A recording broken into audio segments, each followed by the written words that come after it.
everybody should come together, and I think success brings us together. We're going to have a tremendous success. If you elect me, I'm going to be an American president. There's going to be no red states or blue states, just the United States of America. It's America's referendum on the Trump era. Colorado, relatively close in the race for president 4 years ago, is not seen as a swing state this time, though our Senate race could determine control of the Senate. Our success was because we attracted people that knew how to get things done, and that's really the problem in Washington. It's the people of this country and the people of this state that are in charge of this position in the United States Senate. I work for the people of Colorado. We're tracking the race for president, control of the U.S. Senate, Colorado's statewide ballot issues, and key races across our state. That includes a battle to represent Western and Southern Colorado in Congress, pitting a conservative firebrand against a two-time Democratic candidate. I am ready to be the one that steps up for conservative values and takes on AOC. 9 News is live and local election coverage, commercial-free, starts now. Good evening and welcome to our conversation about what is expected to be a consequential night for both Colorado and the nation.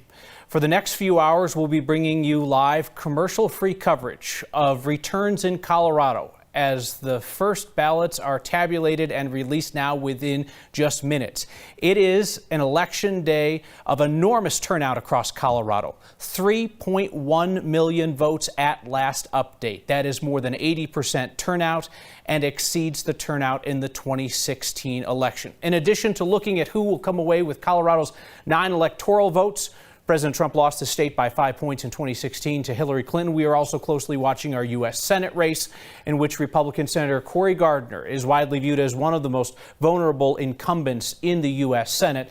Democratic former Governor John Hickenlooper is looking to replace him in D.C. And we'll keep a special focus on Western and Southern Colorado, the 3rd Congressional District, where incumbent Republican Scott Tipton lost a primary to Lauren Boebert, best known as a guns rights activist and a restaurant owner from Rifle. She's electrified conservatives, but faces a surprisingly close contest against a Democratic candidate running for the second time. In a moment, we'll look at the first results in from Colorado as polls are now closed. We're going to bring in Marshall Zellinger, our political expert, as one of many voices that we'll be hearing from this evening. Marshall, as polls close in Colorado, we know that turnout has surpassed 2016, and Republicans were struggling down the home stretch to meet the mark set early by Democrats. It's amazing. You said 3.1 million at last check. Based on the total so far that we've received and looking at analysis of how many people normally vote on election day and even the day before the election, we're thinking maybe 3.3 million Coloradans will vote, and there are 3.7 million active Colorado voters. If you include the inactive, which means that a ballot got returned as undeliverable, perhaps because they no longer live in the state, there's 4.1 million, almost 4.2 million registered voters in the state. That's amazing. What's behind me now will update when we get results. This is going to be the map of Colorado for the race between President Trump and challenger Joe Biden. You briefly talked about 2016 when Hillary Clinton won in Colorado by 5 percentage points. This is going to be our barometer, comparing these red and blue counties from 4 years ago to today. And again, we're waiting for results to populate here. They're dark colored this way, and we're going to get into this when we get the results. Dark red means President Trump won that county even by just 1 vote. Dark blue means Hillary Clinton won that county even by just 1 vote.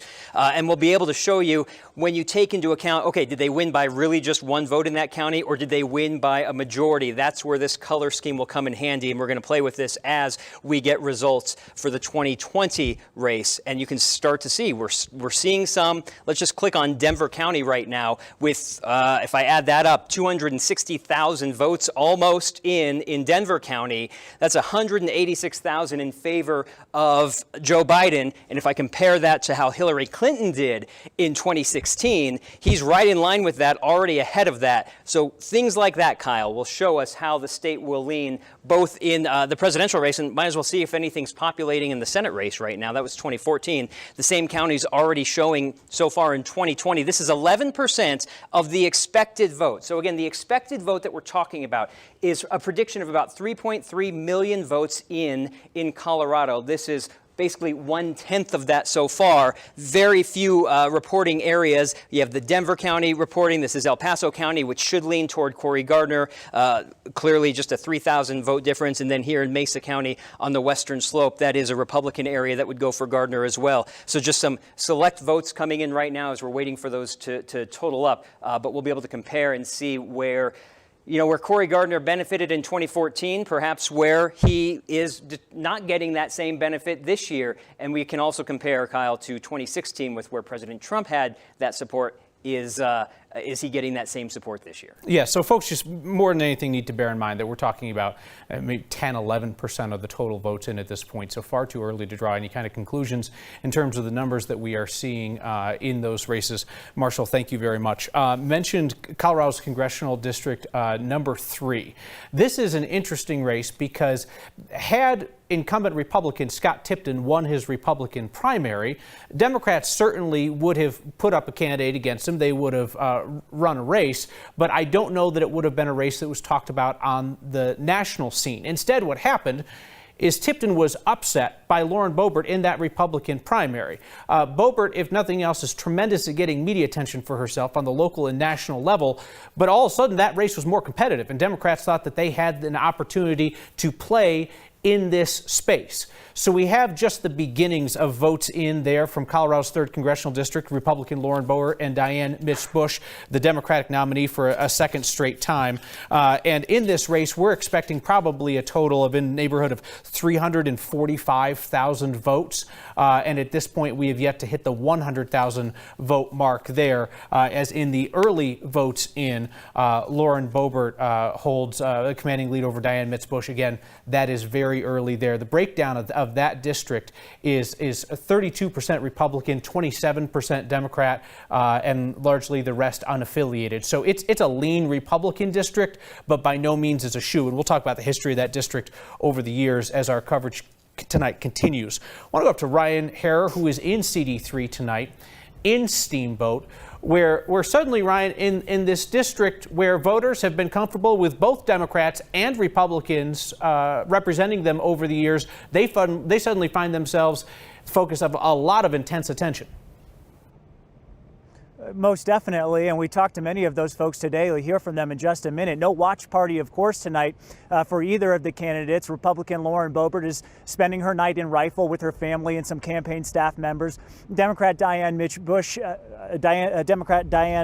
Bush is spending time popping in and out of some virtual watch parties, thanking some of the supporters who have helped her out in recent months. They are such polar opposite candidates, as you alluded to, Kyle. If you've paid any attention to CD3, you know that Lauren Boebert is an outspoken first-time candidate, probably best known for being a gun rights advocate who's closely aligned herself with President Donald Trump, who received the support of President Donald Trump. And then there's Mitch Bush, kind of a policy wonk. She's a former state legislator focusing all of her time in this election on public lands, energy, and health care. We spent the entire day in Steamboat Springs, a beautiful day here, I should say, as we were watching some of the snow being made on some of the hills here, approaching ski season. Now, talk to some of the Democrats, independent and Democratic voters about how they feel about the candidates, a race not won by Democrats since 2008 in a typically Republican-heavy district. As you said, Kyle, a little bit more lean these days. The big question is when we might know who wins CD3 tonight, and those early numbers tell me it could be a long night. I'm not the analyst, and we certainly had the folks who can speak to that, but when you look at Pueblo and Mesa counties, they hold 20% of the registered voters apiece, and Pueblo County stops counting at 10 p.m. So we could see this move into tomorrow, possibly later in the week. We'll have to see how far along they get tonight.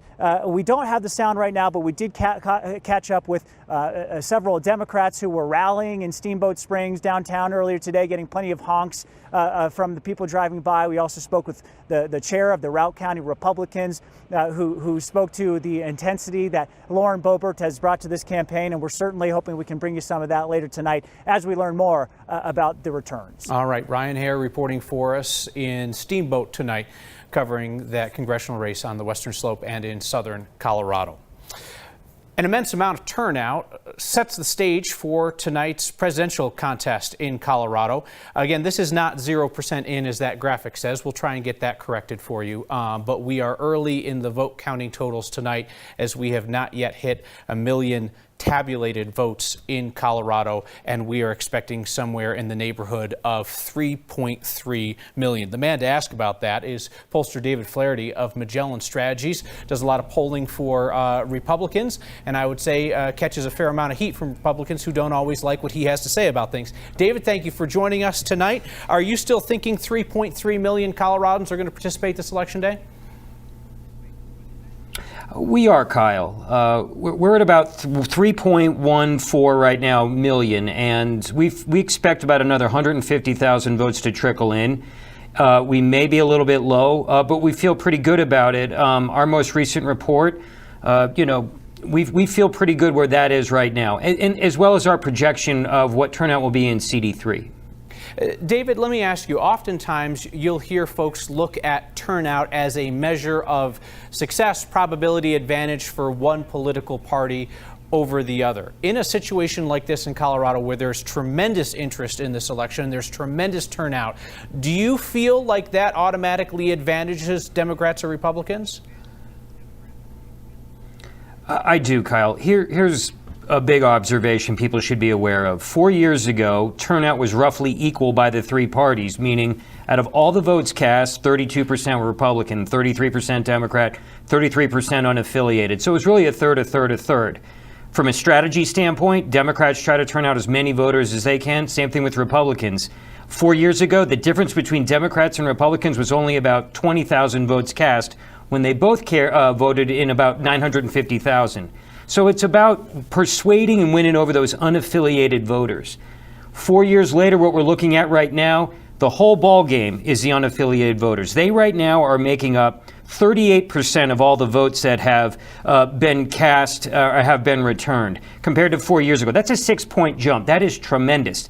Republicans have dropped. 4 years ago, when all the votes were in, 33% of the total vote was Republican. Right now, they're treading water at 29% of all the votes cast. That in itself puts more pressure on Republican candidates to win over unaffiliated voters. So that's a big difference from 4 years ago. How much of the currents that you see in Colorado state politics now does it seem are driven by President Trump? Not just as the leader of the free world, but as kind of a singular political force that has reshaped the Republican Party both nationwide and in Colorado. Colorado Republican Party used to be virulently opposed to President Trump when he was first running, and then that party's kind of been remade in his image. I guess to put a question on the end of a long statement, David, when you take Donald Trump out of the picture, if you were to do so, does that change the political complexion of Colorado, or is what we see now just what we have? I definitely believe that Donald Trump has, without question, had a negative impact on all Republicans in the state of Colorado. Unaffiliated voters, our internal polling, we only have the president getting 35% of all unaffiliated votes cast.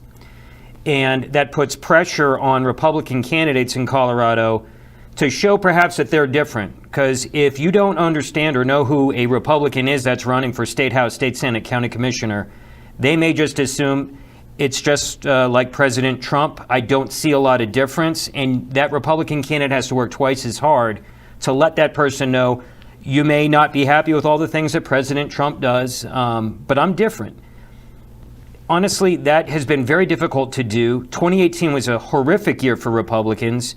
And we'll see what happens tonight. But we honestly here internally at our firm are hoping that the losses aren't too significant. I want to just return to something that you said, because I think this is an important takeaway for folks who are perhaps paying more attention to politics tonight than they would on another night. Colorado's unaffiliated voters are the largest segment of the population, and the president is expected to lose them 2-1. Well, let me clarify that, Kyle. We actually have the president doing worse than that. We have Democrats, or at least we have Joe Biden winning over unaffiliated voters internally by nearly 7, out of all 10 votes cast, 70% to 30%. That's tough to overcome when the unaffiliated voter is the party and is really the group of voters that will decide our election. So it's actually worse than that. And the evidence of that is, the 2018 election was very similar in the sense where the unaffiliated voters were engaged to vote. In fact, I would argue that Donald Trump is one of the biggest get out the vote walking billboards for a Democrat candidate because so many voters are participating. It just creates problems all over the state of Colorado, for Republicans to do well. And I'm sorry, but for Republicans out there that, are saying no, and because the president's job approval among Republicans in this state is astronomical.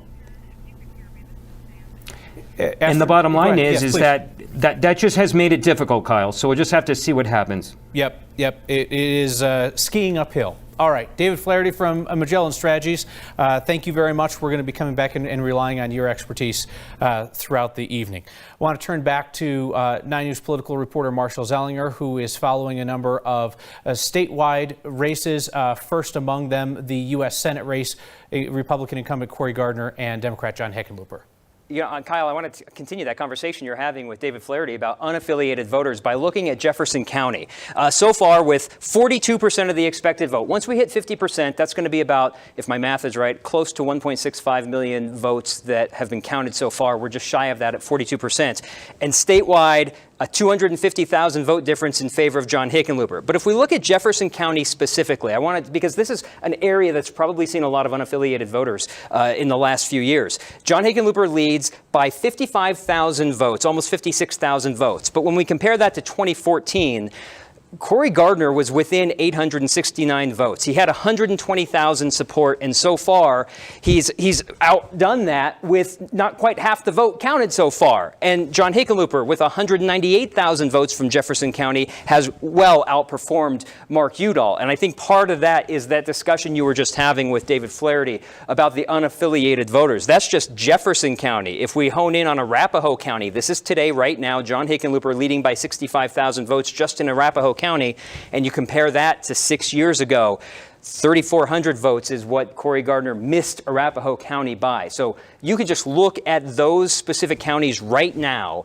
to give you a fair idea of what the state might look like as we get more of the results in, still at 42% of the expected vote right now, Kyle. And Marshall, one phenomenon that we observed in that U.S. Senate race is that as much as David Flaherty, other pollsters, political observers would say the challenge for Republicans is to show that you're different than the president, Cory Gardner didn't really feel like he was in a position where he could differentiate himself from the president. Instead, he pretty much clung to him throughout the race, trying to energize the Republican base. And we could look at the president's race right now, 2020, this year, right now, Donald Trump, as you're seeing it updating in real time, in Jefferson County, Donald Trump has 133,000 votes for him. If we look at the 2020 Senate race currently, Cory Gardner is actually outperforming the president in Jefferson County. And so that was the strategy of making sure that you had the base that was going to vote for President Trump, but also having to outperform. On the fly here, I'll try to find an example where maybe it didn't ring true for him. Let's just look at Arapahoe County, where President Trump has 107,000. And when we look at the Senate race, Cory Gardner again outperforming him there. So at least from that strategy standpoint, he just had to do that at a much greater stretch across the state. And there will be other areas here that don't show that working out for Cory Gardner. Marshall, thank you. NBC News has just made the call official that Colorado's 9 electoral votes will go to former Vice President Joe Biden over President Donald Trump. This is not necessarily a surprise if you have seen the polling on this race that has put it in the realm of double digits, 10, 11, possibly 12 points. But NBC News now projecting that Joe Biden will win Colorado and our 9 electoral votes. Before tonight, Colorado had awarded its electoral votes to the national winner in 9 out of the last 12 elections. Going both ways on this. 6 Republican years, 3 Democratic years, but 9 out of the last 12 presidential elections, Colorado has been on the side of the eventual victor. Something to watch for tonight, the fact that presidential contests in Colorado are traditionally competitive. In fact, the last 10-point race for president in Colorado was Ronald Reagan over Walter Mondale in 1984. If Joe Biden is able to run up the score on President Trump in Colorado tonight and win that race by double digits, it will be the first time that a Democrat has won the presidential race in Colorado by double digits since 1964. That was Lyndon Johnson over Barry Goldwater. I believe we're going back to Marshall Zellinger now. Yes? No? Maybe? Yes. Yes is the answer. The answer is we're going back to Marshall.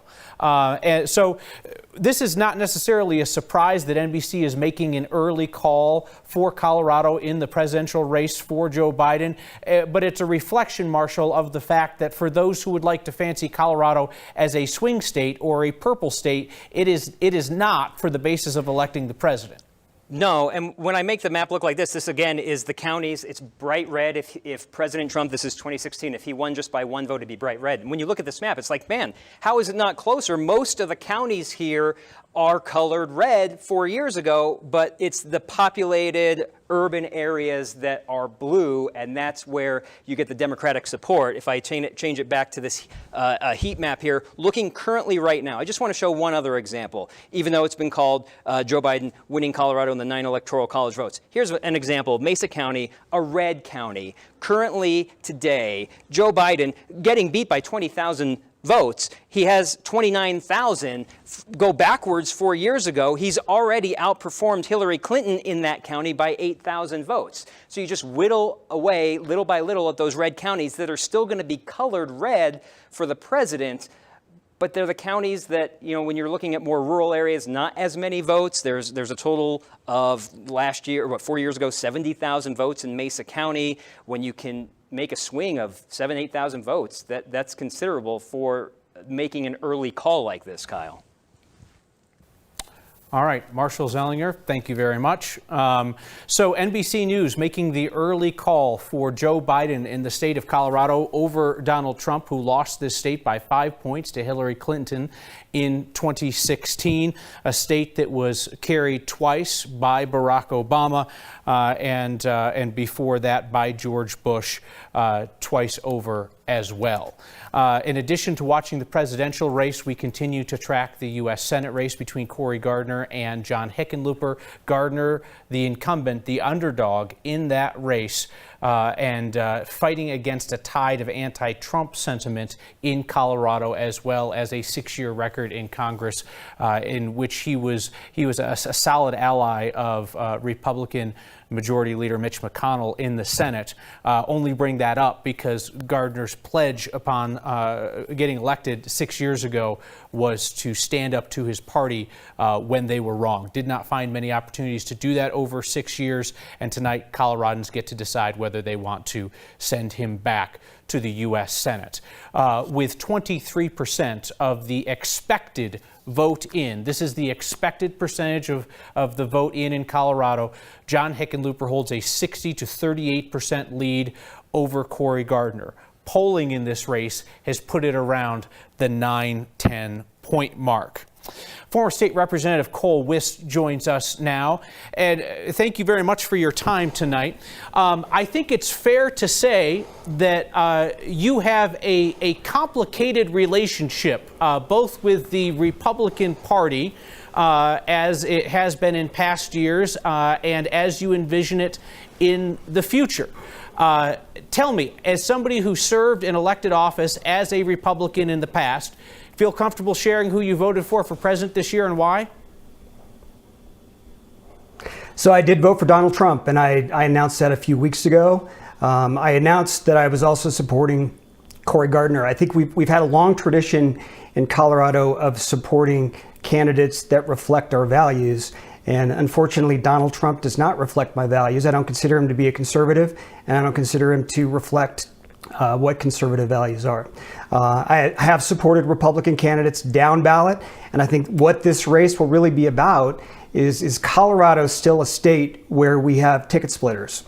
Do we vote for candidates for president in one party and vote for candidates in another party down ballot? And unfortunately, Donald Trump so dominates the playing field that it prevents ticket splitting from happening. So that'll be the I think the story of the night here. See a situation, Cole, where Republicans lose their last prominent statewide elected official, Cory Gardner, if he's defeated tonight.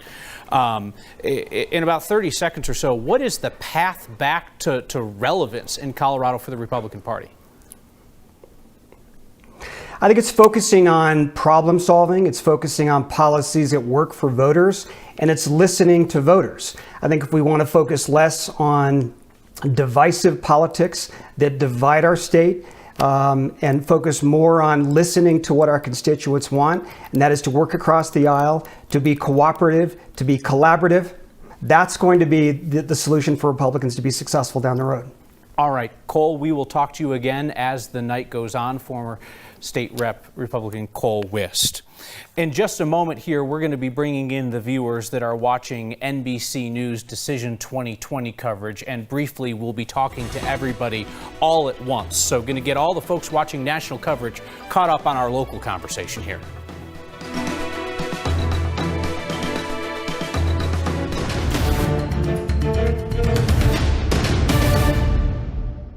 Polls are closed in Colorado, and the first results are in on the biggest races that we are watching. NBC News, as you know, has called Colorado for former Vice President Joe Biden. At this point, the race stands 60% Biden, 38% Trump, with less than 50% of the vote in. In Colorado's closely watched Senate race, Cory Gardner currently leads former Governor John Hickenlooper 57% to 40%. We are watching the Colorado House race to represent Western Colorado and Southern Colorado as well. And in that race, again, not yet 50% of the vote in. Lauren Boebert, the Republican, with 53% of the vote, and Diane Mitz-Bush, 43%. I want to take a look at one of the 11 statewide ballot measures that all of Colorado has an opportunity to vote on. Proposition 114. This would ban abortion after 22 weeks. And at this point, Coloradans are solidly rejecting that idea. 62% voting no, 37%. I apologize, we're showing you the wrong graphic here. This is Proposition 114, which is to reintroduce gray wolves on the western side of the Continental Divide. And that is a closely divided ballot measure there with 44% in. It's a 51-49 contest. Back to the idea of banning so-called late-term abortion in Colorado. This is Proposition 115. That currently is going down to defeat 62% to 37%. Anusha Roy is following that. Hey everyone, Anusha Roy here. We'll be keeping an eye on two issues throughout the evening. One of them is Proposition 115. A yes vote would prohibit abortions after 22 weeks unless it's required to save the pregnant woman's life. A no vote keeps the state law as it is, and that would mean abortions are legal at any point during the pregnancy. We're going to be hearing from both sides throughout the night. I'm also keeping an eye on 2B. This one is specifically for Denver, and if approved, it would increase the sales tax by 2.5 cents per every $10, and that money would then go towards resources for those who are experiencing homelessness.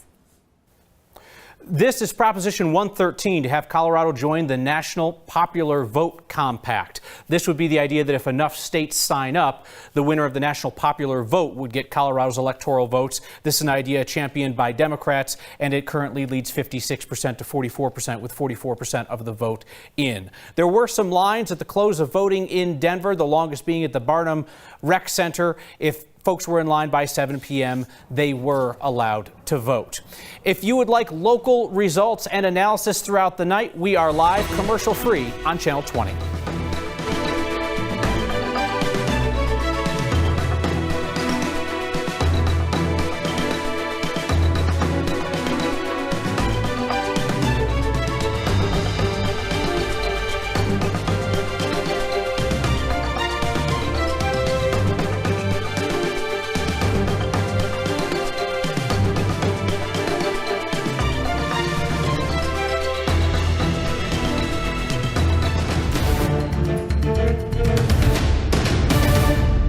Welcome back to live, local, commercial-free coverage continuing on Channel 20 tonight, live stream on 9news.com and on the 9 News app.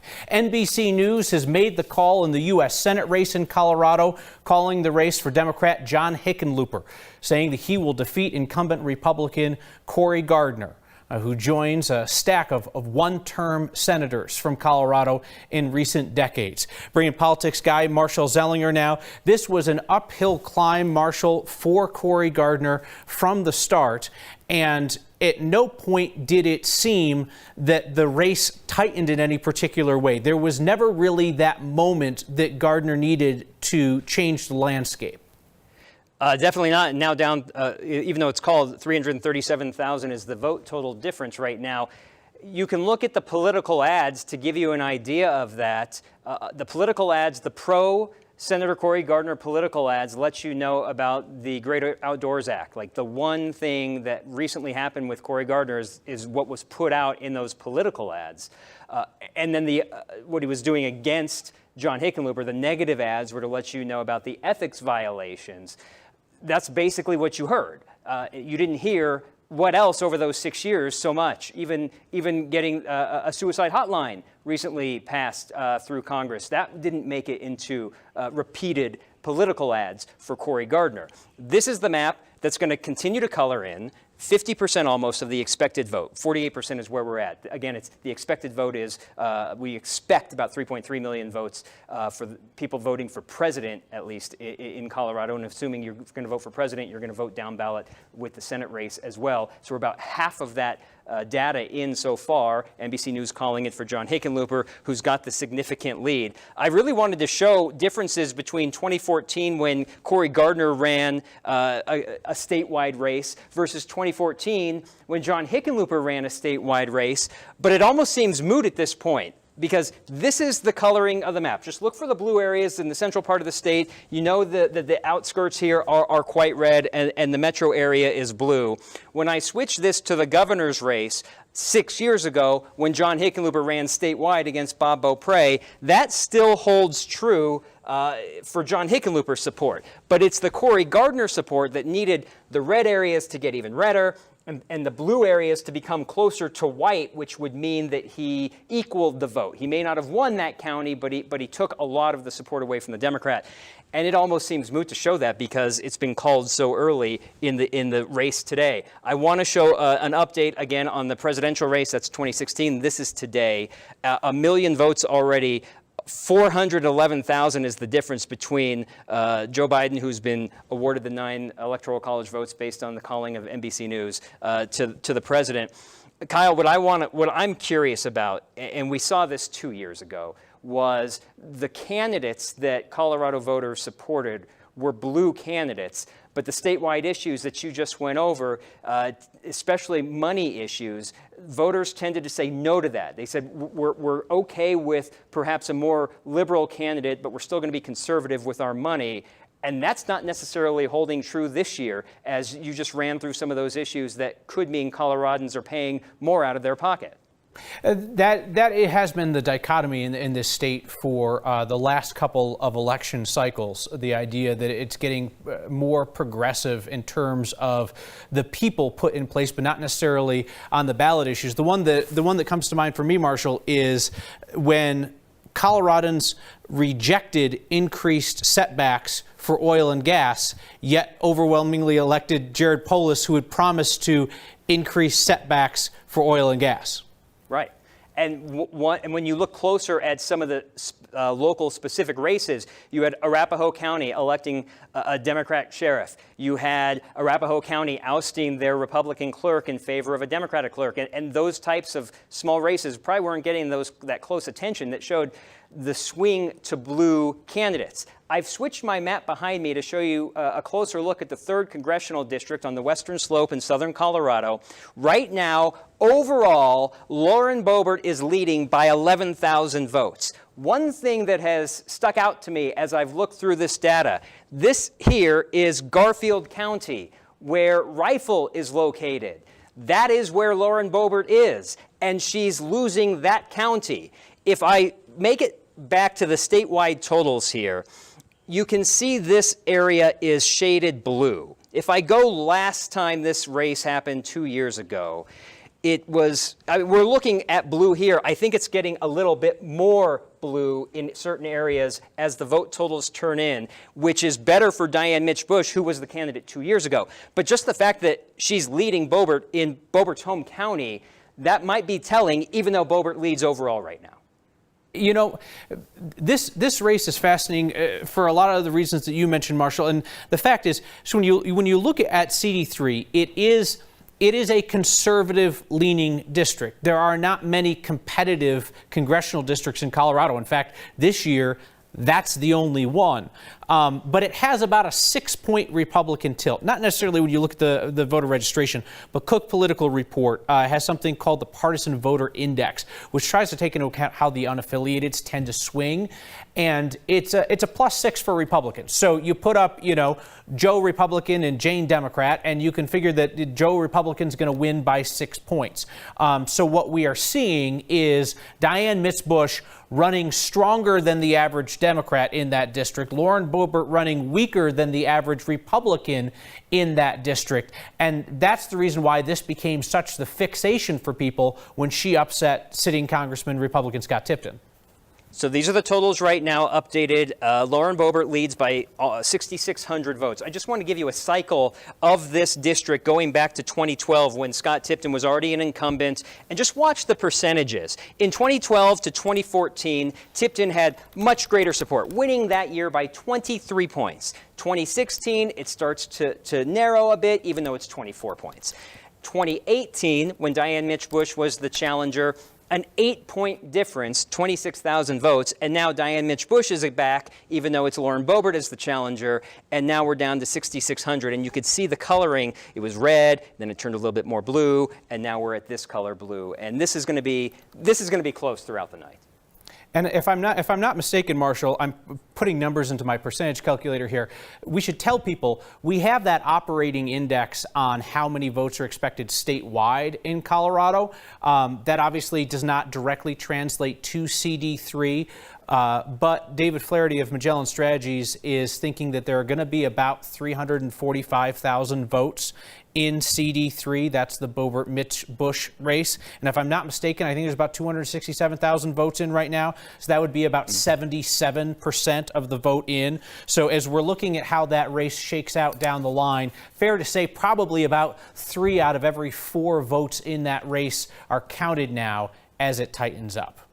And it just updated again. This county here, San Miguel turning blue. Let me make it back to the totals. It just narrowed even more, less than 4,000 vote difference. And you have conservative areas that haven't reported yet. But you also have certain counties that are going to add more votes. I'm fascinated by central Colorado here, central and southern Colorado. I want to see some of these blue areas. The difference is, Pitkin County, 5,100 for Diane Mitch Bush.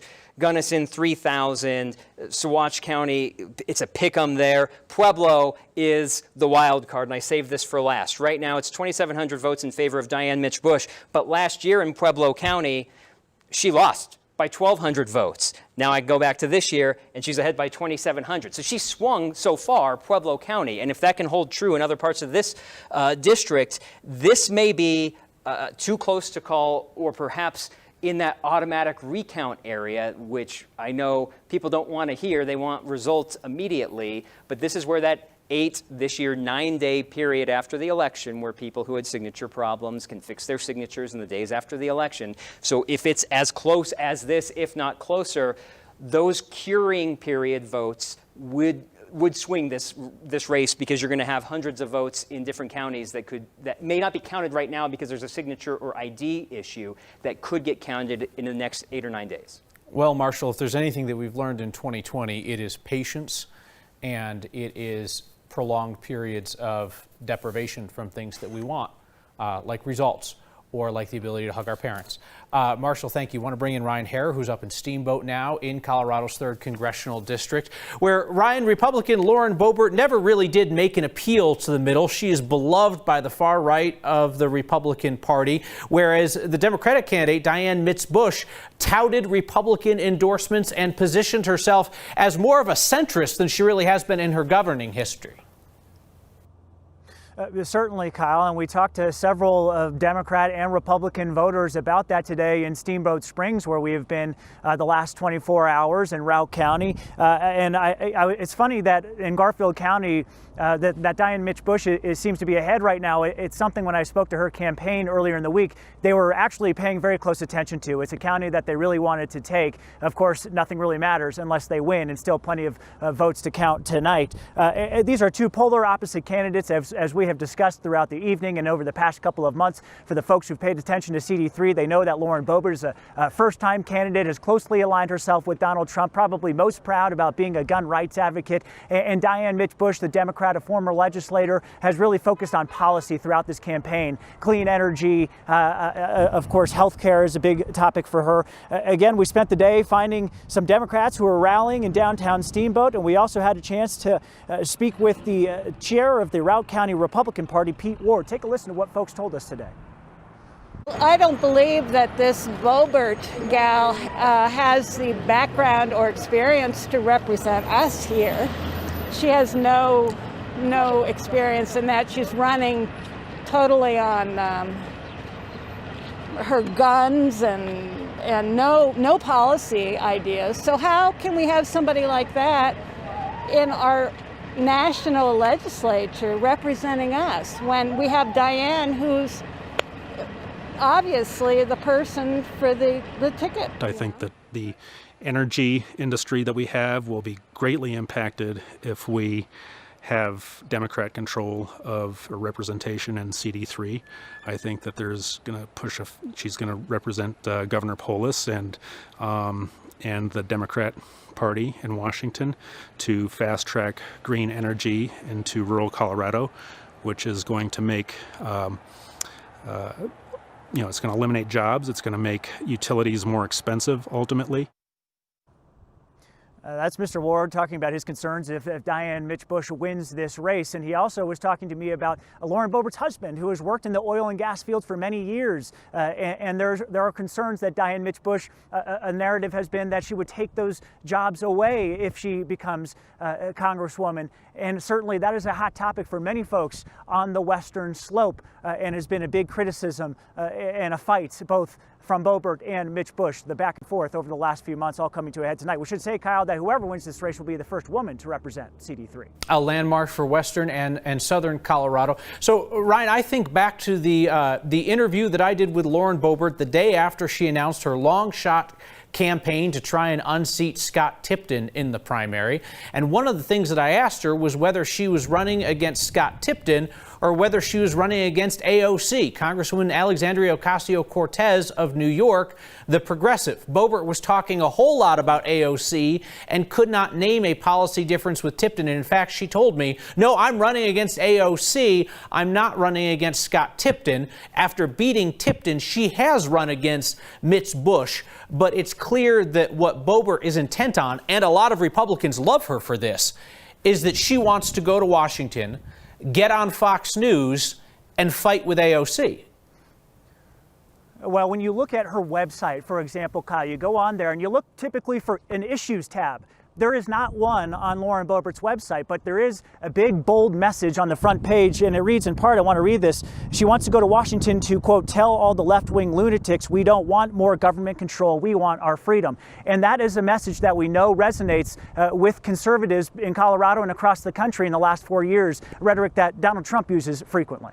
Yes, indeed. She beat one of the Republican co-chairs of Donald Trump's campaign in Colorado by promising to love Donald Trump more than his own campaign co-chair, Scott Tipton. Lauren Boebert's pulled off something astonishing in politics this year. She narrowly leads that race over Democrat Diane Mitch Bush by fewer than 4,000 points, about 75% of the expected vote in. Ryan Harrer and Steamboat. Thank you for that. Let's look at one of the statewide ballot issues of great concern. And this is one of those issues that was chewy and difficult to understand, but has a tremendous impact on the way our state works. This is Amendment B, the repeal of the Gallagher Amendment, which has been around since I think it's the 80s, and it sets taxation rates in our state, ties the residential taxes to the business taxes, and what it's done over the years is it has kept residential property taxes artificially low and keeping more of the burden on businesses. The repeal of the Gallagher Amendment currently leading 57% to 42%. Republican Senator Cory Gardner is speaking right now. NBC News has called the race for his opponent, John Hickenlooper. Let's see if this is a concession. For the people of Colorado are real. And in the midst of a global pandemic, we fought for the relief that Colorado desperately needed, making sure that we had the tests and the equipment that this state had to have in order to get through our pandemic together. And we will get through this pandemic together.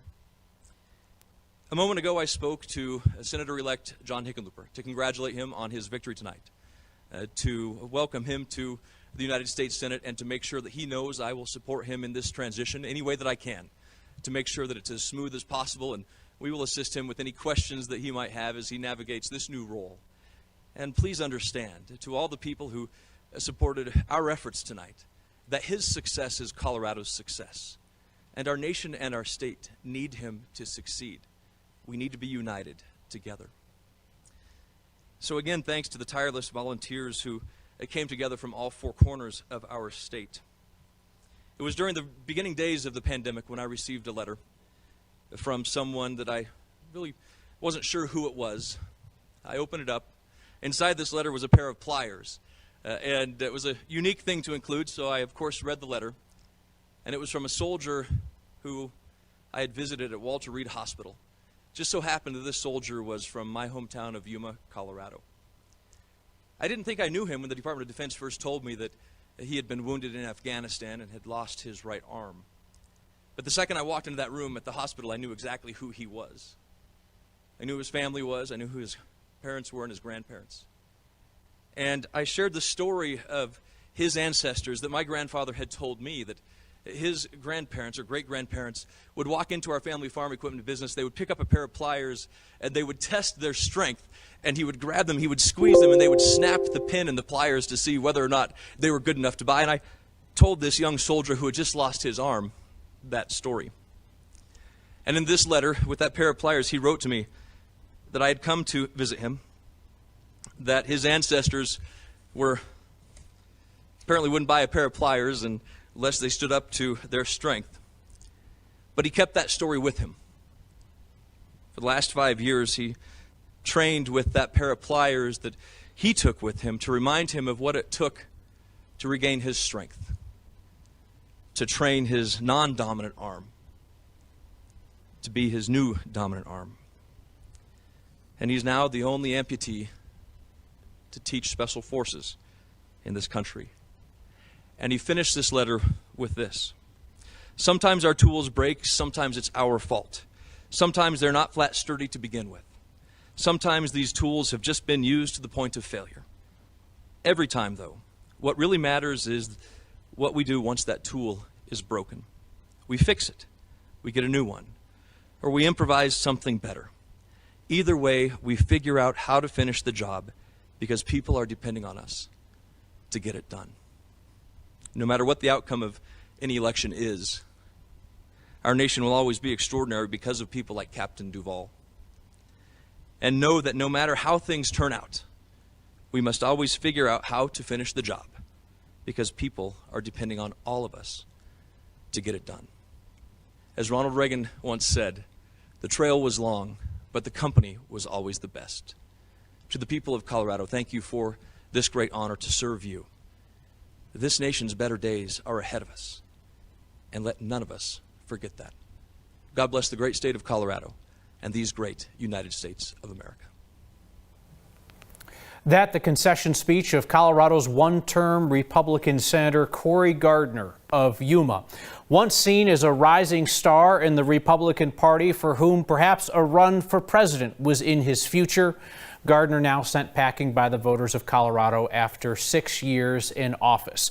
A political future greatly complicated by the arrival of another upstart star in Republican politics, that being Donald Trump. I want to bring in Marshall Zellinger now to discuss the rise and fall of Cory Gardner. Gardner, somebody who is respected for his legislative acumen, even by those who disagree with him politically. He was a guy who loved the job, loved doing the job of legislating, writing bills, the horse trading, all this, so on and so forth. But in recent years, as political opinion has turned against Cory Gardner, we saw the happy warrior become ever more insular, avoiding the public, avoiding town halls, avoiding having to answer for Donald Trump, who he initially castigated when he came on the national scene and then later supported. Cory Gardner found himself between Donald Trump and a hard place and never could crawl out. And I heard in that speech some unity talking about whatever John Hickenlooper needs. There was a lot of that kind of approach that you would have thought you might have heard leading up to the election that might have given Cory Gardner some goodwill, especially in the counties where he would have needed more support. This is the map as it stands right now. I have it colored so that the dark red areas are heavy favorite for Cory Gardner. They're lighter red where John Hickenlooper had a little bit more support, but Cory Gardner still won. So he still had the support where you expect Cory Gardner to have the support. But it's that, hey, whatever you need, I'm here for you, that might have helped in these darker blue areas. Denver, which you expect to go heavily for John Hickenlooper. Only 47,000 out of 270,000 voted for Cory Gardner. Compare that to 6 years ago when the difference was 100,000, but he still got more support because he was that guy that was a little bit more affable and said, hey, maybe I'll take a chance on a new guy who's been at the state legislature, who's been in Congress.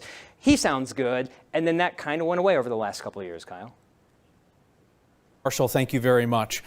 We're joined by Colorado's Republican Senate Minority Leader Chris Holbert now. Minority Leader Holbert, we just heard Senator Cory Gardner concede. That leaves your party, the Republican Party, without a single prominent statewide elected official and at the lowest level in terms of control of politics in Colorado since sometime in the 1930s. What do you see as the current state of your party? Well, it's certainly a disappointment to see Cory wrap up his one term in the United States Senate. I've been a friend and a supporter of Cory's for a long time. So I appreciate how gracious he was in offering his support to Senator-elect Hickenlooper. It is frustrating. We definitely have seen in contested swing districts in the state Senate that the sentiment of the voters in those swing districts is not with the president. We definitely see his support stronger in more red areas of the state. The focus that we've had for the state Senate, there's 35 seats there, and over the past 18 months, we have 100% of the time when we've asked voters in those swing districts, there were 6 of them this cycle, every single time we asked, a majority of voters said that they did not want one-party control of our state government.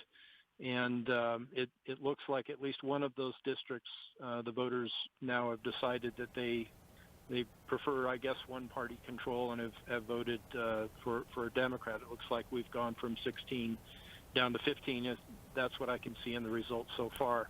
Minority Leader Holbert, could I ask you, you don't need me to tell you that there is an argument amongst folks in your party about whether the path back to relevance and the way to avoid becoming a permanent minority party like Republicans are in, say, California or Oregon or Washington, the fight within the party is the issue that you are not conservative and principled enough, or is the issue that you're not changing with the face of this state, which is becoming more independent-minded, more leftist? What do you think is the path forward for your party? I think it's to understand the local districts. Senate districts there are 35 of them in Colorado, and it isn't a statewide perspective. For instance, one of the hardest working candidates I've ever seen, Kevin Periola in Adams County. Right now, he holds a lead. I think it's a little less than 900 votes in the first report. Kevin is considered one of the most moderate, or maybe the most moderate Republican in the state Senate, and the voters of that district have elected him. You look at Senator Jim Smallwood in Douglas County, where I live, he has won handedly, and his voting, his perspective on questions is far more conservative.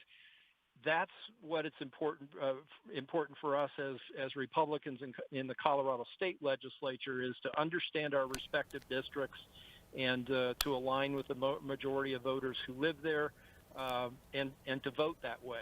I think in my 10 years in the legislature, the majority of voters in Douglas County would say I've done that, but I certainly have critics, and there's people who think that I haven't.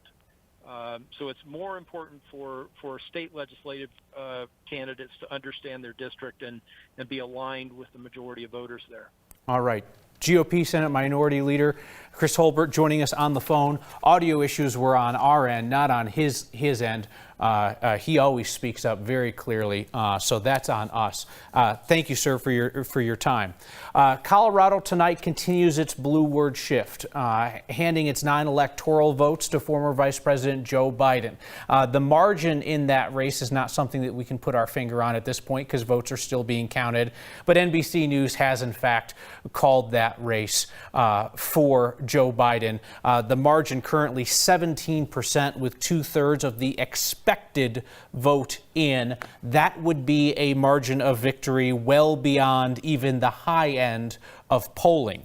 Colorado also sending incumbent Republican Senator Cory Gardner to the private sector, replacing him with Democrat John Hickenlooper. We're going to bring in NBC's viewers now.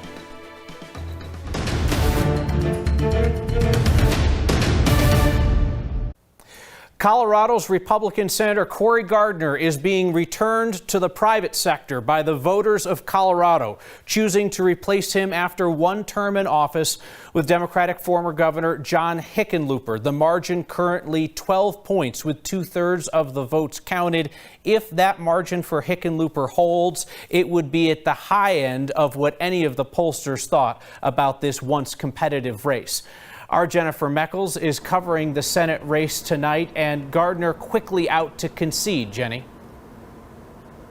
Yes, and Kyle, we made the case to voters that it was really good for Colorado to have both a Republican senator and a Democratic senator tonight, but we know he has conceded, and so now that is one less statewide Republican leader in Colorado, and we know this race was really important also for whether or not the Senate will flip to Democratic controlled, so a win in the column for Democrats on that front as well. This is a weird election night. There are no big election parties, no big public in-person speeches to give, and so, like the rest of Colorado, we watched Cory Gardner give his concession speech tonight virtually, and he did so standing by his wife and his children, and here's what he had to say. A moment ago, I spoke to Senator-elect John Hickenlooper to congratulate him on his victory tonight, to welcome him to the United States Senate, and to make sure that he knows I will support him in this transition any way that I can, to make sure that it's as smooth as possible, and we will assist him with any questions that he might have as he navigates this new role.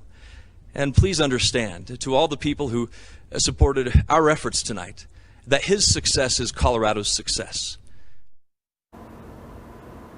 Cory Gardner tweeting tonight as a connection to that link for that virtual speech. It's been an honor serving the people of Colorado in the Senate for the past 6 years. Kyle. All right. Jennifer Meckles, thank you very much. Our Liz Kotelik is covering the Hickenlooper campaign tonight, still waiting to hear from the senator-elect. Yeah, that's right. We should be hearing from him, Kyle, at around 8:05 our time. This really came, though, this win, as no surprise to the Hickenlooper campaign. I've been talking to them for a few weeks now. They've felt good leading up to tonight. But as Jennifer Meckles there was saying, Democrats, this is a big deal for Democrats because of how the Senate may end up looking with this win. They really needed this Senate seat to turn blue, and that's what they got here. We're going to have to see what happens with the rest of the country. So Hickenlooper, he's at home. Again, no parties because of the pandemic. We should be hearing from him soon, Kyle, and of course we'll bring that to our viewers. All right, Liz Kotelik, thank you very much. Cory Gardner, not just a statewide elected Republican in Colorado, he was the last prominent statewide elected Republican in Colorado. Democratic control at its peak since the 1930s in our state.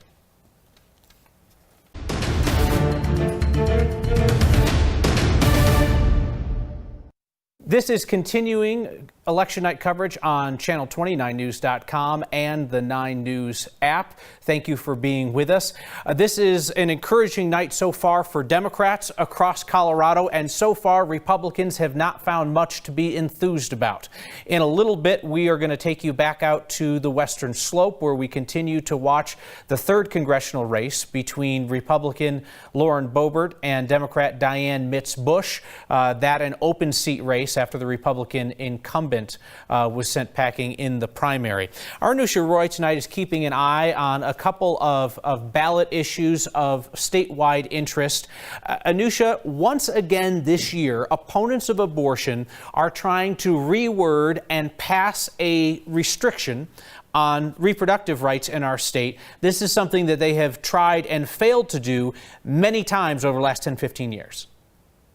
Yeah, it definitely is. And so we're specifically talking about Proposition 115, and voters were asked if they would prohibit abortion after 22 weeks unless it was needed to save a woman's life. So looking at the latest numbers so far, looks like it just updated. We've got roughly 60% of voters so far saying no, and around closer to 40% saying yes. So of course, these are not the final results yet, but what a no vote means is that the state law essentially stays the same, and it allows an abortion in Colorado to happen at any point during a pregnancy. And Colorado is one of 7 states that allows that.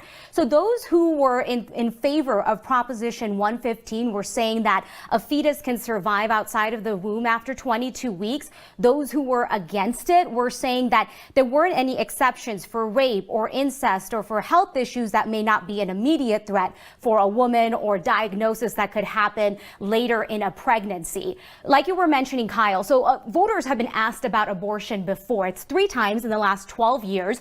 The question, though, was defining a fetus as a human. That was rejected by voters several times. The question this time around, different. It was talking about abortion after 22 weeks. Of course, we're going to be keeping an eye out on the numbers as they're updating, Kyle. We're also going to be talking in the next half hour with those both for and against Proposition 115, and we'll give you what their reaction is so far in just a bit. All right. If nothing else, have to think this is not the last time Coloradans are going to vote on this, because they have not been dissuaded by failure in the past. Anusha, thank you so much. Hey, politics guy Marshall Zellinger standing by now again. And Marshall, I want to take us back to Cory Gardner's concession speech, which we heard a little while ago, and to just talk for a second about what happened in the sense that here was a guy who came up through the state legislature, won a seat in Congress, in the House, quickly ascended to the Senate, defeating Mark Udall in a highly contentious campaign, but one in which his positive vision, his effervescence kind of carried the day. And then for the last 4 years, it's just kind of been this slow grind down as President Trump remakes Cory Gardner's Republican Party, the party that Cory Gardner's been in, I think, since college, and President Trump kind of came to later in life. Listen to what Cole Wiss said, and you can see there's a fraction of the Republican Party.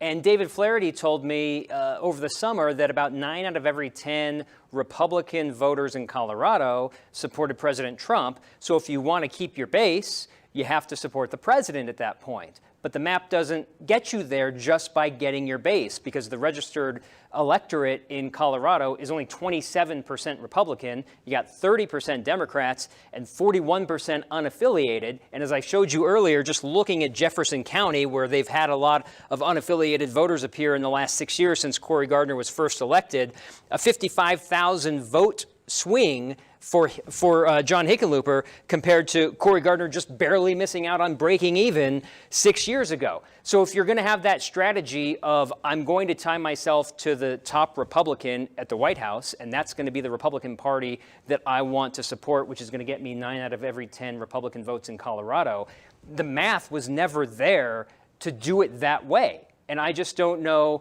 what he could have done differently, at what point he could have split. You know, you've got the 4 years of the presidency of President Trump. Where could he have done anything different that would have attracted that unaffiliated vote his way? Yeah, the way you kind of think about it is like, you know, like if he and Mitt Romney had switched places, you know, Mitt Romney comes over from Utah or whatever else and, you know, and breaks on, you know, impeachment and some other things. Would that have been enough for Cory Gardner? And the way that Colorado is shaping up tonight, the answer appears to be no.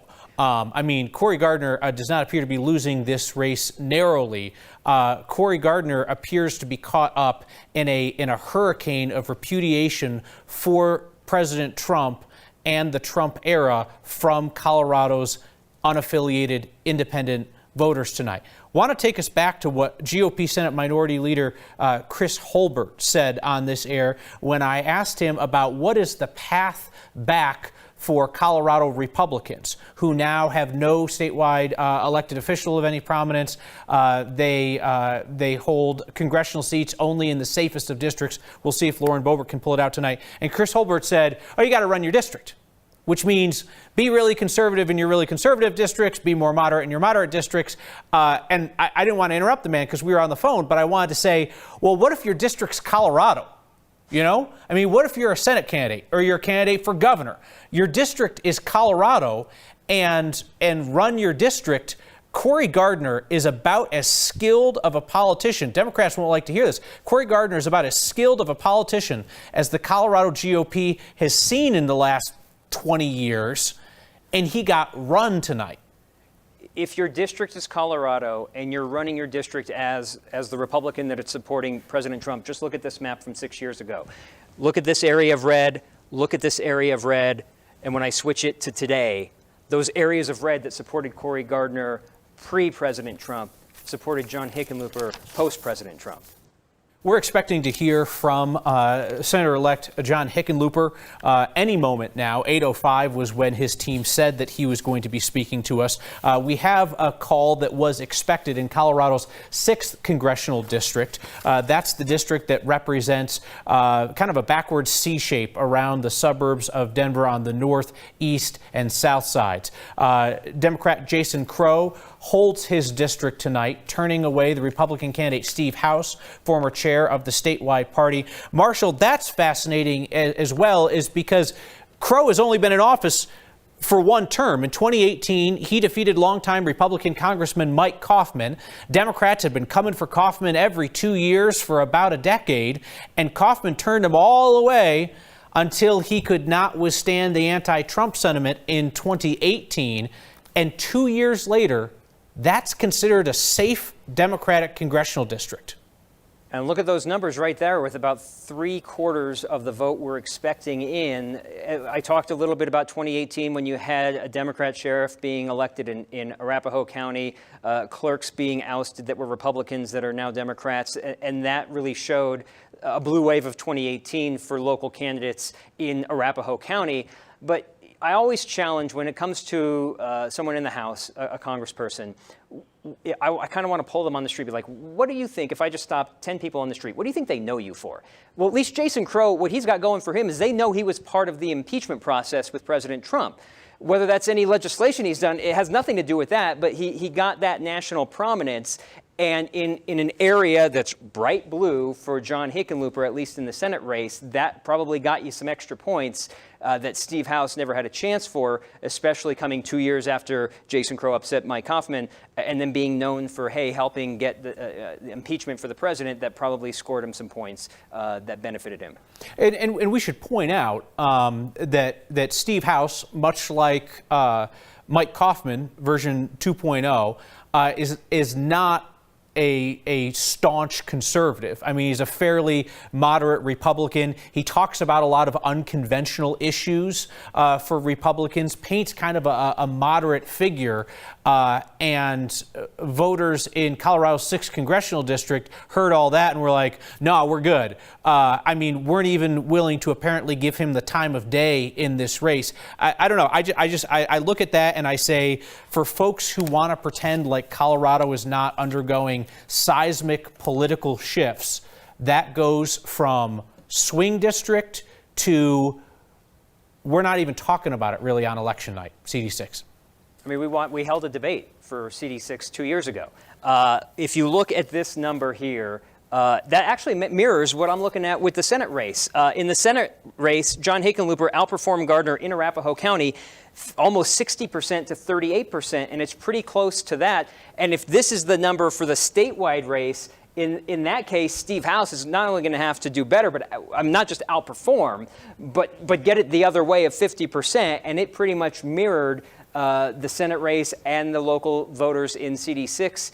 They pretty much appeared to be voting along the same lines. Yeah, it's swimming in a concrete wetsuit. So back to our Senate race, Marshall, while we wait for Senator-elect Hickenlooper, who is going to speak in moments.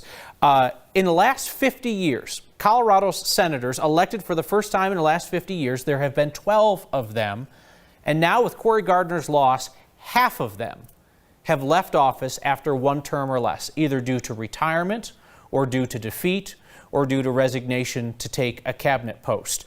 You've got Gardner defeated, Udall defeated, Ken Salazar resigned to be Interior Secretary, Hank Brown retired, Tim Wirth retired, and Floyd Haskell lost to Bill Armstrong. So being a senator from Colorado is more like being a leased vehicle than a purchased vehicle. What are we going to be saying 6 years from now with Senator John Hickenlooper now? There's the age, that still belief that he maybe didn't want to be that position, and over 6 years he'll learn whether he really truly doesn't want to be that. There's also, as you mentioned, the cabinet position. Look at what Ken Salazar was able to do. So these are questions. Is John Hickenlooper perhaps going to be the next one-term senator in Colorado, despite being vastly popular, at least in this race? Well, that's a very fair point. The fact that the guy said that he didn't want the job, kind of grudgingly decided that he could be talked into it, not as young as Cory Gardner as well. So it's entirely possible that Hickenlooper just decides that one term is all that he wants. And that is a very fair question going forward for John Hickenlooper, somebody who, for decades of his career, has been the boss. He's been the executive. It's what he likes to do. Now finds himself in a very different situation where he's going to be looking to build consensus as one of 100 senators and so on and so forth. Reminds me, Marshall, how many years have you worked at 9 News? 4 years at 9 News. 4 years. All I'm saying is that 6 years is a long time in a job that you only kind of want. And I feel like you really do want to be here, but like 6 years is a long time. Do you know what I'm saying? I love this. Yeah, well, I haven't looked forward to 2022, and I haven't thought about that. I'm on the same trajectory as Michael Bennet now. The same year he was reelected, I'm at 9 News, and then we're up for reelection 2 years from now. I can't think that far. Just a thought. I know you're going to stick with us for a long time to come. I'm just saying 6 years is a long time. Marshall, stand by. The Associated Press, no surprise, has called Colorado's 2nd Congressional District for Democrat Joe Neguse winning a second term.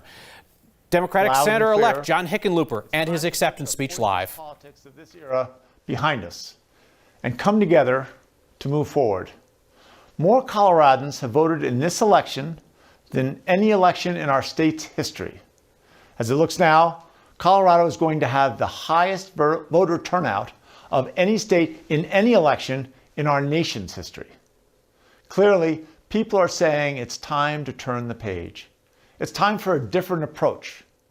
It's time to start solving problems and helping people. And that's exactly what I intend to do. I want you to know that I am honored by the trust you have placed in me, and I'm deeply committed to the job ahead. We've got to get Washington working for everyone. Regardless of which party ends up controlling the Senate, I want you to know that I will work with anyone and everyone to help Coloradans.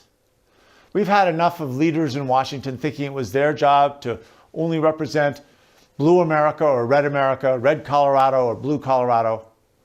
I've always believed it's my job to represent all Colorado. That's what it's going to take to beat this pandemic, to make sure people have decent jobs and Main Street businesses can grow again, to get quality, affordable health care for everyone, to work toward racial and social justice, and address the pervasive inequities that our nation has tolerated for too long, and to protect our planet and address the nightmare of these endless wildfires by tackling climate change. There's a lot to do, and Lord knows the system in Washington is a broken mess. But I'm an optimist. I know this country is ready to begin a new chapter. So tonight, I pledge to you I will work my heart out for this state that I love, and I will do everything I can to bring common sense and decency to our work. I want to thank Senator Gardner for his service and wish him and his family the very best. I want to say to everyone that voted for him, I'll be your senator as well. Thank you to my wife, Robin, and my son, Teddy, for standing with me and being an essential part of everything I am and everything I do. I can't thank you both enough. Thank you to my amazing staff who had to adapt to this crisis and campaign in a way that none of us ever could possibly have imagined. I'm grateful for your time, your resilience, and your talent. Thank you to everyone who volunteered, who endorsed this campaign, put up a sign, talked to a friend, chipped in a few bucks, made phone calls, sent texts, or cast a vote. And thank you to the people of Colorado for your confidence and trust. I can't wait to be your senator. Together, I know we can change Washington. Thank you so much. Let's get to work. Acceptance speech of Colorado's next senator, Democratic former Governor John Hickenlooper. Hickenlooper has built an enduring political brand in Colorado. He has done so through a series of victories over lesser known to be charitable candidates. Cory Gardner was for certain the most formidable candidate that John Hickenlooper ever faced in his career. If you look back from his first run for mayor onward, yes, he did beat Don Maris, the city auditor, in that first run for mayor. Then the next time for re-election, he defeated a sewer inspector, then ran for governor and defeated the guy who said that we should bomb Mecca, Tom Tancredo, along with the guy who said that he thought that the bike share was a UN conspiracy. That was Republican candidate Dan Mays. And then he went on to get re-elected governor over Bob Beaupre, who had lost a previous governor's race by 17 points. I don't say that to disparage those other people. I just say that to point out that Hickenlooper faced his toughest test and appears to be headed for a double-digit victory over Senator Cory Gardner. Let's talk to the 9 News political experts, Democrat James Mejia and Republican Kelly Maher. Kelly, first to you. Cory Gardner's loss takes out the last remaining big-name Republican in Colorado. Where is your party these days? I think that this is an opportunity for rebuilding, Kyle, because clearly it is time for us to have a huge gut check. Cory Gardner is very much so still, I think, one of the best politicians on the Republican side in Colorado. His concession speech was gracious. He said that if Hickenlooper succeeds, we all succeed. He was very kind and had great words for Senator-elect Hickenlooper. And I just think that this is really a gut check moment for all Republicans across Colorado. James, what kind of U.S. senator do you think that John Hickenlooper is going to be? I just think back at the jobs that I've had in life that I didn't really want, but somebody talked me into. Some of them turned out okay. Some of them were less than successful. Spent one weekend working the ticket counter at a racetrack. What do you think he's going to do in the Senate? Do you think he's going to be happy? Do you think he's going to be successful? Well, Kyle, there's no question this is going to be an adjustment for him. And we've talked before about this, where his previous positions have all been in the executive branch. This is a new happening for him. This is a new post going into the legislative branch, where you have to exert a great amount of patience, a great amount of compromise. There's a great deal of waiting and listening, contemplation. That's different for a guy who has been in the top executive position for a very long time. This is going to be a tough transition for him, and we'll see if he really does enjoy this position. Is it fair to say, Kelly, that what has happened to Cory Gardner is the Donald Trump effect, or has what happened to Cory Gardner tonight the result of Cory Gardner's own choices and actions? Well, Kyle, I think ultimately it is probably a combination of both, but we are seeing that Colorado has been moving more and more to the left, more and more to Democrats. And that's just the math of where we sit right now. David Flaherty ran that down for us really, really well. Republicans are now the smallest of the three major parties, led by both Democrats and unaffiliated voters. And now it is time for Republicans to take a step back. We need to figure out how to make our case, especially to unaffiliated voters, but also to young people who are coming up in the ranks and trying to figure out which party they want to join. We need to start making a case to bring more people into our tent in Colorado. Kelly, James, much more to talk about tonight. This is a pretty momentous night for Colorado. I think, as we said, Cory Gardner, about the biggest star the Republican Party has had here in decades, and this appears, at least for the time being, to be the end of his political career. And Colorado putting up tremendous margins for Democratic candidates in both the presidential race and the Senate race. We'll talk to you guys again soon. You'll notice when I talked about the state of the Republican Party in Colorado that referred to Cory Gardner as the last prominent statewide elected official. It's not correct to say that he is the only elected Republican statewide. There is one remaining, and she joins us now. Heidi Ganahl, University of Colorado Regent at Large. Thank you for your time tonight on a difficult night for your party. Let me ask you this. Are you proud to be a Republican in Colorado these days? Yes, absolutely. We have amazing people in our party, and we're building an incredible bench. And, Cory Gardner is still going to be a big part of our efforts here in Colorado. He's done an incredible job as a senator, and I hope Cory stays very involved. But we're watching some amazing people come through the ranks, like Rose Pugliese and over on the Western Slope, and Francois Bergen on the City Council in Aurora, and Cami Bremer down in Colorado Springs. We've got Laura Thomas in Douglas County. So, I have a lot of optimism, and if you've been out and about watching the rallies going on and the excitement around the national election, I think that people are fired up in Colorado in the Republican Party. They are absolutely fired up, and they're absolutely outnumbered tremendously, especially as unaffiliated voters, as David Flaherty of Magellan Strategies was telling us, are breaking 7 out of 10 against the president right now.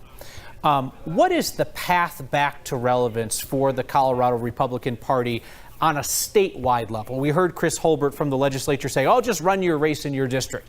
But Republicans want to win statewide races. You won a statewide race for a region. Yeah. How do Republicans win statewide races in Colorado again? Well, I think we listen to the voters and talk about what they care about. It's important to really stay in touch with the general population in Colorado, and that means going to the Western Slope and being in Northern Colorado, Southern Colorado, as well as Denver and Boulder. But I think the way I was able to resonate was really just being a happy warrior and talking to people about an optimistic future for higher ed and for education in Colorado. And certainly the happy warrior thing worked for Cory Gardner until it didn't. I know that there are a lot of folks in Republican Party politics that would absolutely like to see you take a crack at higher office, be that the 2022 Senate race or the race for governor. It's a long time off for that kind of thing, but would you entertain conversations about that? Right now, I'm going to work to make a difference as a regent and really get CU through this pandemic. And we've got a lot of work to do to rally the troops in Colorado and figure out how we can, win some races, some statewide races going forward. And I think we can. Like I said, we have a great bench. We are focused on the things that people care about most, like education and healthcare and jobs and the economy. And, I think that there's going to be some dissension from the troops around how things were dealt with around COVID, especially around schools. We have some unhappy moms out in suburbia, and I'm one of them. I have 3 little kids. I have 4 kids, but 3 are in K through 12, and it's been quite a challenge. So I think we're going to have a lot to talk about in the next couple of years. I imagine so. You listed off a couple of names that will be known to some folks in conservative politics and those of us who cover politics statewide. One of the names of a conservative rising star that you did not mention was Lauren Boebert, who is currently leading a tight congressional race on the Western Slope and in southern Colorado. Lauren Boebert is considerably to the right of just about everybody in the Colorado Republican Party. Are you comfortable with Lauren Boebert becoming the face of the party for the near term? Well, I absolutely think Lauren is a rising star in the Republican Party. She's beloved over on the Western Slope, and I hope people over here get to know Lauren better. She's fantastic. She's a mom. She's an entrepreneur. We have a lot in common, and I'm really excited to see what she's going to do in D.C. I think she's very brave, and she's going to take a lot of folks on that are not going to be expecting it. Could I ask you what you think of the presidential race as it stands right now? Obviously, too early to call it nationwide.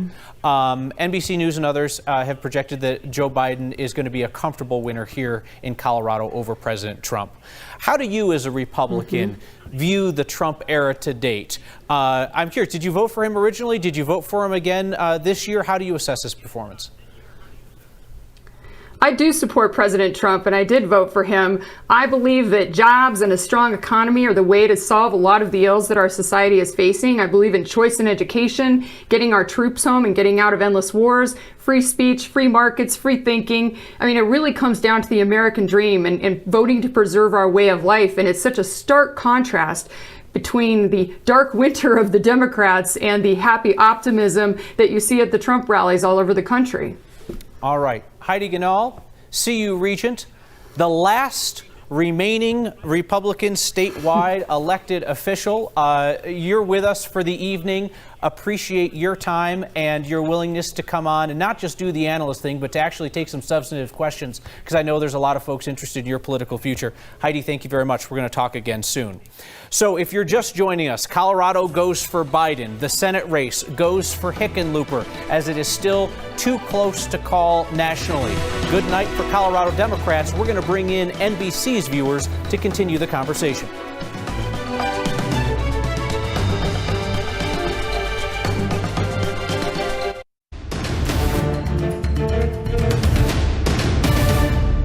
Colorado is deep blue tonight for Democrats where it counts, giving Colorado's 9 electoral votes to former Vice President Joe Biden, who currently holds a commanding 16-point lead over President Donald Trump with 78% of the expected vote in Colorado tallied. That is a margin well in excess of even the most optimistic polls from the Democratic perspective. In Colorado's U.S. Senate race, which could determine the majority in Washington, incumbent Republican Cory Gardner has been defeated by Democrat John Hickenlooper. The margin currently 12 points with almost 80% of the expected vote in. Gardner tonight, during our live local coverage on Channel 20, conceded, saying that he wished Hickenlooper the best, that Hickenlooper's success would be Colorado's success. Hickenlooper, for his part, an acceptance speech on Channel 20, saying that he believed that his job was to represent all of Colorado, and it was time for a fresh approach from our Senate representation. Let's listen to what the senator-elect had to say. Your message is loud and clear. It's time to put the poisonous politics of this era behind us and come together to move forward. More Coloradans have voted in this election than any election in our state's history. As it looks now, Colorado is going to have the highest voter turnout of any state in any election in our nation's history. Clearly, people are saying it's time to turn the page. It's time for a different approach. It's time to start solving problems and helping people. Coloradans are looking at 11 statewide ballot issues tonight. Political reporter Marshall Zellinger is here to break them all down. Marshall, this would be a good name for either a garage band or a craft beer, but Wolves and Taxes. Wolves and Taxes, that'd be a pretty good band name. I want to start with money, the taxes. Proposition 116 asked if we should lower the state's income tax, meaning you would pay less taxes in your taxable income. And right now it's passing, and I like the map here that's being provided by the Secretary of State's office. Boulder County, Denver County, we're not on board with this. But the rest of the state was. Then when you look at Proposition 118, This is the paid family leave. Boulder and Denver County were all for it, but rural parts of Colorado were not. This is currently passing right now, which would mean more money out of your paycheck to help pay for a paid family leave insurance program. So differing views depending on the counties right now, Kyle. All right, Marshall Zellinger, thank you so much. Our conversation about Colorado's most pressing issues and undecided races, including a wild congressional race on the western slope. It's over on Channel 20, streaming on 9news.com and the 9 News app.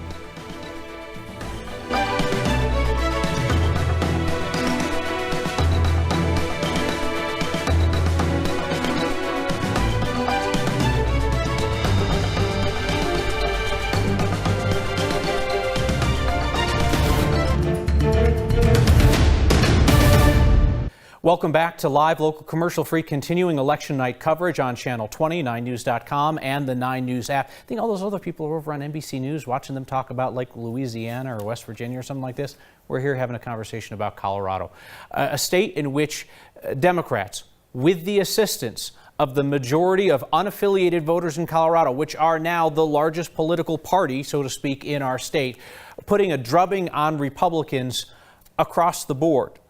We're talking about margins that were not expected in the race for president here for Biden and in the Senate race for Hickenlooper.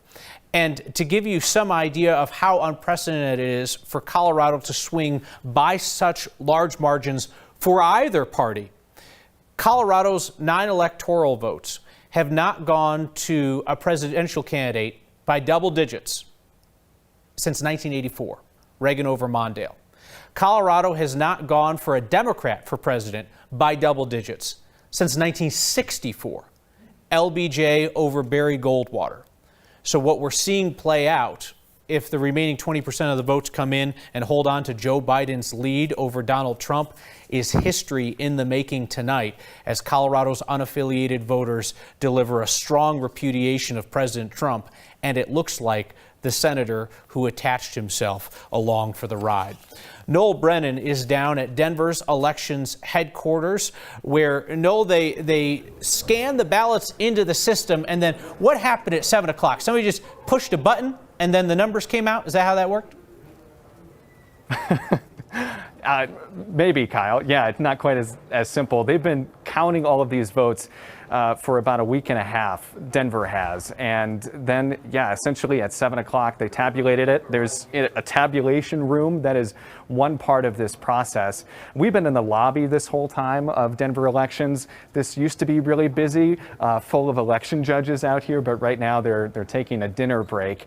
They will be back here shortly, I'm told. And there's also another room where they're doing the same work that they were doing out here, which is they were flattening ballots. You have to do that before you put them in the machines to be counted. So that was one of the things we saw. We also watched all those ballots go into a signature verification machine. It was really cool to watch them come in there and then spit out of there, and the machine was actually verifying the signature, and if there was some type of discrepancy, then it would go to specially trained election judges who would take a look at those signatures and match them up with the signatures that they had on file to make sure that they were good to go. So really a fascinating process, and it's so cool to see all the transparency behind the process and to be able to see this up close, and that's what we've been doing all afternoon, all day here. We also spent some time earlier today talking to Amber McReynolds. She's the CEO of National Vote at Home Institute. It's a nonprofit that is working to push for at-home mail-in voting across the nation. And McReynolds was also the former Denver elections head for about 7 years. And she talked about why turnout in Colorado especially is so high. And take a listen to what she had to say. Voters have had a long period of time to vote. The procedures are clear. We've made it easy for voters to interact with the system. You can research that long ballot at home before you complete it. And voters have been turning their ballots in sooner this year, which is super great for election officials. So the last we heard from Colorado Secretary of State's office, more than 3.1 million ballots had been returned in Colorado, and that's about 80% of active registered voters in the state. Another thing I learned today, which was kind of cool, Kyle, all the election judges that are currently not behind me, but were earlier. There's a whole lot of them in Denver alone. About 1,100 of them signed up to work as election judges, but more than 8,000 applied for that position. So it just goes to show you how many people are interested in the process and want to be involved, that they could only fill 1,100 spots, but more than 8,000 people wanted to help out in Denver alone. Love us some democracy. All right, Noel Brennan at the vote counting party. Thank you, Noel. Let's bring in former state representative Joe Salazar, progressive Democrat, co-chair of Bernie Sanders' presidential campaign in Colorado. Joe, you've got to be mighty happy with what you're seeing out of Colorado tonight. Beyond the numbers, what does it tell you about where this state is politically? Kyle, my man, it's good to talk with you. And yes, I'm extremely thrilled at what's happening here in the state of Colorado, being a progressive Democrat. And it basically reaffirms what we've been saying for such a long time, which is that, you know, Colorado is repudiating the hate that we're seeing from Republicans and from this president. It's quite obvious with the massive, I mean, it's a landslide for John Hickenlooper winning the U.S. Senate seat, and also Joe Biden winning by as much as he is winning. But also, it looks like the CU Regents is going to flip as well to a Democratic CU Regent, which will be the first time in God forever, I think. And also just taking a look at some of the propositions, you know, Proposition 115 is going down in flames, and it looks like family medical leave is going to pass as well. So I'm thrilled to death with what's happening here in Colorado. We've done our job as a state to make sure that Colorado stays blue, real blue, and I'm just pleased as punch. You mentioned Proposition 115. For folks who don't know the numbers, that is the abortion ban after 22 weeks, which appears that it's going to be defeated tonight. You have been a champion for progressive causes over the years, often been at odds with more moderate Democrats on those things. The huge margins delivered tonight are for moderate Democrats. They're not for progressive Democrats. Joe Biden is not a progressive. John Hickenlooper is not a progressive. They're very kind of like standard business class Democrats. Do you believe that Colorado is truly a progressive state? And if so, what are the priorities that you see within reach within, say, the next 2 years for Democrats that might have been playing it more safe and moderate over the years? Sure. So progressives, we go with the choices that we have. That's number one. So if it's John Hickenlooper and Joe Biden, progressive means that we don't leave anybody behind. And we're going to vote the way that we need to repudiate candidates such as Trump and to support those candidates who we can work with in the future. And that's what we intend to do, is we intend to work with Joe Biden and John Hickenlooper moving forward into the future. We know that we have a lot of work to do within the Democratic Party. There's still some rifts that need to be healed, but you know, we're going to put in that effort. I mean, progressives are primarily the you know, those who are in the trenches out on the streets, campaigning, organizing, and you know, we plan on doing those things with our elected officials, whether they're Democrat or Republican. But we're happy that we're able to work with individuals like John Hickenlooper and Joe Biden.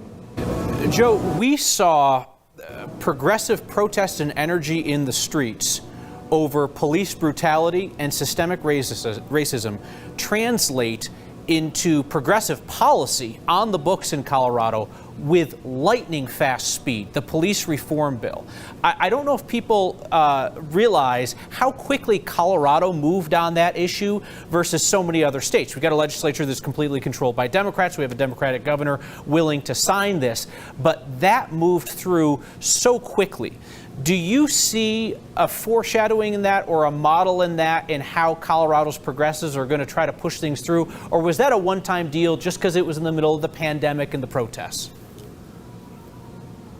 No, it's been happening for a while, and it's been pretty low key, but progressives have been moving on policies for, well, since I was in the legislature starting in 2013. As you know, we ran one of the most progressive community police trust packages back in 2015. In fact, it was hailed as one of the most progressive packages. And then it was followed up again now in 2020 with our Democratic-controlled legislature. And I'm just pleased that that's the direction that we're moving. Family medical leave insurance, that's been coming coming up in the legislature since 2014. So to actually put it on the ballot and have Coloradans vote on it, and it looks like it's going to win, that just demonstrates that the progressive values that we have here in the state of Colorado translates to not only to Democrats and also independents, but there are Republicans who take a look at our progressive values and our policies and honor them, because it is about protecting the individual. And that's why I say progressives don't leave anybody behind. And I think that a lot of Republicans recognize that. Joe Salazar, appreciate having your voice with us tonight. You're going to stay with us for continuing coverage. Folks can't forget, this is Joe Biden's state tonight, but when Democrats and unaffiliated in Colorado had their choice in the Democratic primary, this was a Bernie state twice over, and Joe Salazar was Bernie Sanders' man in Colorado. Want to head back to Marshall Zellinger. For all of you who are watching us currently on Channel 20, 9news.com, and the 9 News app, we told everybody watching on NBC just a moment ago on 9 News that we were talking about wolves and taxes, which I said was a good band name or a craft beer name. And then, Marshall, you only talked about the taxes and you didn't talk about the wolves. I'm getting email about that from people who are upset. So I'm going to beg you to talk about the wolves. Under promise, over deliver is the motto. Okay, wolves, Proposition 114. I'm going to show Sharon, if we can make this big here, I want to show the map of who's supporting it. It's passing right now by 30,000, the reintroduction of wolves into Colorado, west of the Continental Divide. Well, west of the Continental Divide, if I can get this to stay put, west of the Continental Divide wasn't so keen on the idea. East of the Continental Divide in the metro area, where the wolves are not going to be immediately introduced, are for that idea. So it's passing right now by 30,000 votes. This is kind of fascinating to me, and there was that debate of whether or not statewide should be voting on this or whether it should be a localized issue. These are the numbers with 78% of the expected vote in. Again, our Colorado percent in represents the 3.3 million or so votes we expect to be turned in. This represents 4 out of every 5 votes so far. It could still fluctuate, but with the metro area reporting more yes than no, and the rural areas and the western slope saying no to this, it's going to take a little bit still for that 20% to decide which way this is going to go. I just find this interesting because this is where the wolves will be reintroduced to start, where they didn't want it to happen. No, we've been talking about this, Marshall, and I've made the wolf people mad. Should be clear. I've made the people who like wolves mad because I've pointed this out, that you have the entire state voting on what to do there. It's not as if, like, if this passes, everybody gets a wolf. You get a personal wolf, whether you live in Denver or Castle Rock or whatever. If you live on the Front Range, you're voting to put a wolf in somebody else's backyard. So it's interesting to see that the people who would actually receive the wolves are saying no gracias. Denver County, 181,000 people were like, yeah, for the wolves. 89,000 no, almost 100,000 vote difference. I mean, let's just look at Mesa County because it's one of the bigger ones on the western slope. 70% saying no to that. 56,000 did not want that, compared to the 25,000 who were for it. We have these outliers here, where Summit County kind of almost split 54%, 45%, and it just updates in real time. That's why it's flashing like this. And our newest vote total has it less than 26,000 difference as I bring this map back up. But you have those outliers on the western slope, the big areas of Breckenridge and Aspen, helping probably push it in the yes direction. Negligible amounts because there's not as many people voting in those areas. But it's really, the rural county, like you look at Routt County, again, we're in the 63-36, probably 2 to 1 against it in many of these rural counties that are going to experience this. And it's not to say this hasn't been a topic before. I mean, Colorado Parks and Wildlife has a commission that has looked at this multiple times over the years and did not agree that this wasn't a good plan.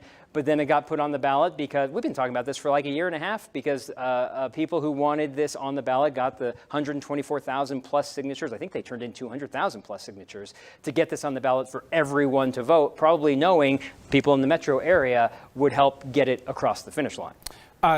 Marshall, going to make what we call in the business a segue from wolves to pit bulls to let people know that in Denver, this is the first time we've gone to a local specific ordinance, in Denver, a legalization of pit bulls as pets is currently passing 64% to 36%. This would basically create like a licensing structure for pit bulls. People could then have them. They'd have to register them with the city. They're supposed to notify the city if there's an incident, so on and so forth. This is an idea that Councilman Chris Herndon brought forward and had been kind of percolating for years, and Denver is kind of slow walking pit bulls back into the mainstream. I believe your hometown, Aurora, still bans them, correct? I think that's true, yeah. But who knows? You know, so goes Denver. Does that mean so goes Aurora next? Oh, don't say that. The folks in your hometown, they aren't gonna like it when you say that. While I have you here, in just a minute, we're going to give people an update on the Gallagher amendment, which is going to have an impact on people's taxes statewide. I hope you were able to catch our conversation, Marshall, with Heidi Ganahl. And for folks who are more plugged into politics tonight than they are other times around the year, forgive you if you're not familiar with the name Heidi Ganahl. She's very well known in political circles, Republican political circles, as entrepreneur, put together Camp Bow Wow, if you know the dog daycare place, but very successful entrepreneur, now elected as a statewide CU regent. There are a lot of Republicans who, with the loss of Cory Gardner, looking at a bench that is shallower than an 8-man football team, think that she is their best bet to run against Michael Bennet for Senate, perhaps, or to run for governor. How did you feel about that in the conversation with her? I mean, she dodged the question of whether or not she'd be interested in being the next up.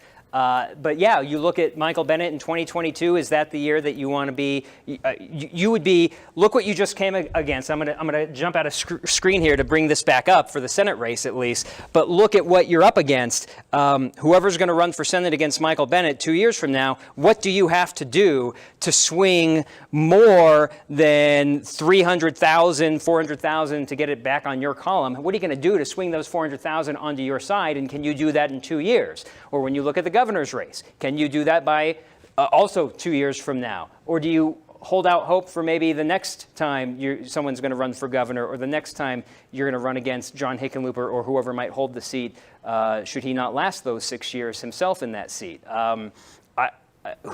Name another name, Kyle. If not her, who would be the next highest name that people might say, yeah, I'd like to consider that?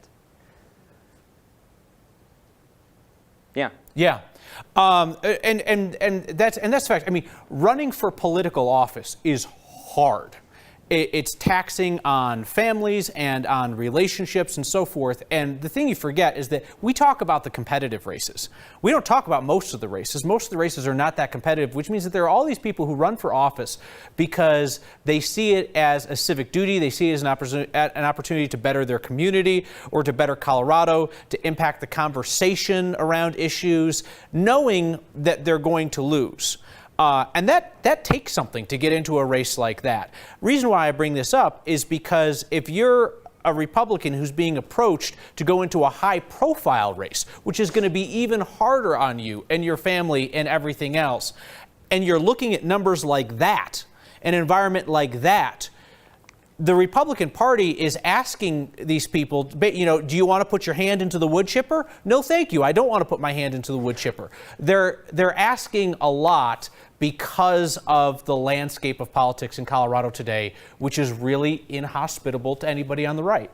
And if we get a chance to ask Cole Wiss this, could someone like Cole Wiss, with the perspective he has as a Republican that's not necessarily the President Trump Republican, could someone with his viewpoint learn from what this map looks like this year or from what this race looked like and say, I know what not to do perhaps, or I can emphasize these parts that can remind you what the Republican Party in Colorado used to look like and can look like again. And perhaps it's that moderate Republican that can figure out, okay, I'm going to look at the last few races where the top bill, lost and learn what they did and perhaps do it 180 degrees the other way. Marshall, thank you. Stand by. We're going to political experts, Democrat James Mejia and Republican Kelly Maher, but we're going to try to do an audible here if folks are available to do this. I'd like to look at the CD3 results. We haven't touched on those in a little while. This is the congressional race in western and southern Colorado. The incumbent Scott Tipton lost in the primary, defeated by conservative firebrand Lauren Boebert, going up against Diane Mitz-Bush, who lost last time around to Tipton. This race has expanded just a touch since the last time that we looked at it. It is now a 3-point margin for Lauren Boebert over Diane Mitz-Bush, with 78% of the vote in. That tees up the conversation now with James and Kelly about what, for the time being, is headed toward a Lauren Boebert win in western and southern Colorado. James, it's not your party, but we'll start with you.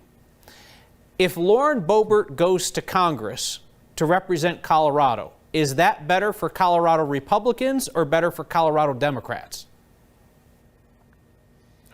My goodness, we're going to see quite a juxtaposition. I mean, in Colorado, you've seen nothing short of a blue wave, sending Hickenlooper to the Senate, solidifying our support for Democratic presidential candidate Biden, and sending him our electoral votes.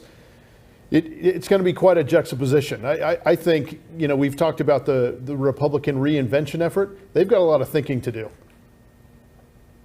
Dodge my question. I want to hear the answer to the question. There are a lot of very conservative Republicans that are really jacked up about Lauren Boebert going to Congress, and then there are more moderate Republicans that would love for her maybe not to be the face of the party. And I'm curious about a Democratic perspective on it. Are Democrats secretly delighted to replace a fairly bland conservative in Scott Tipton with somebody who is, say, more colorful in Lauren Boebert, or do Democrats need to be careful about what they wish for?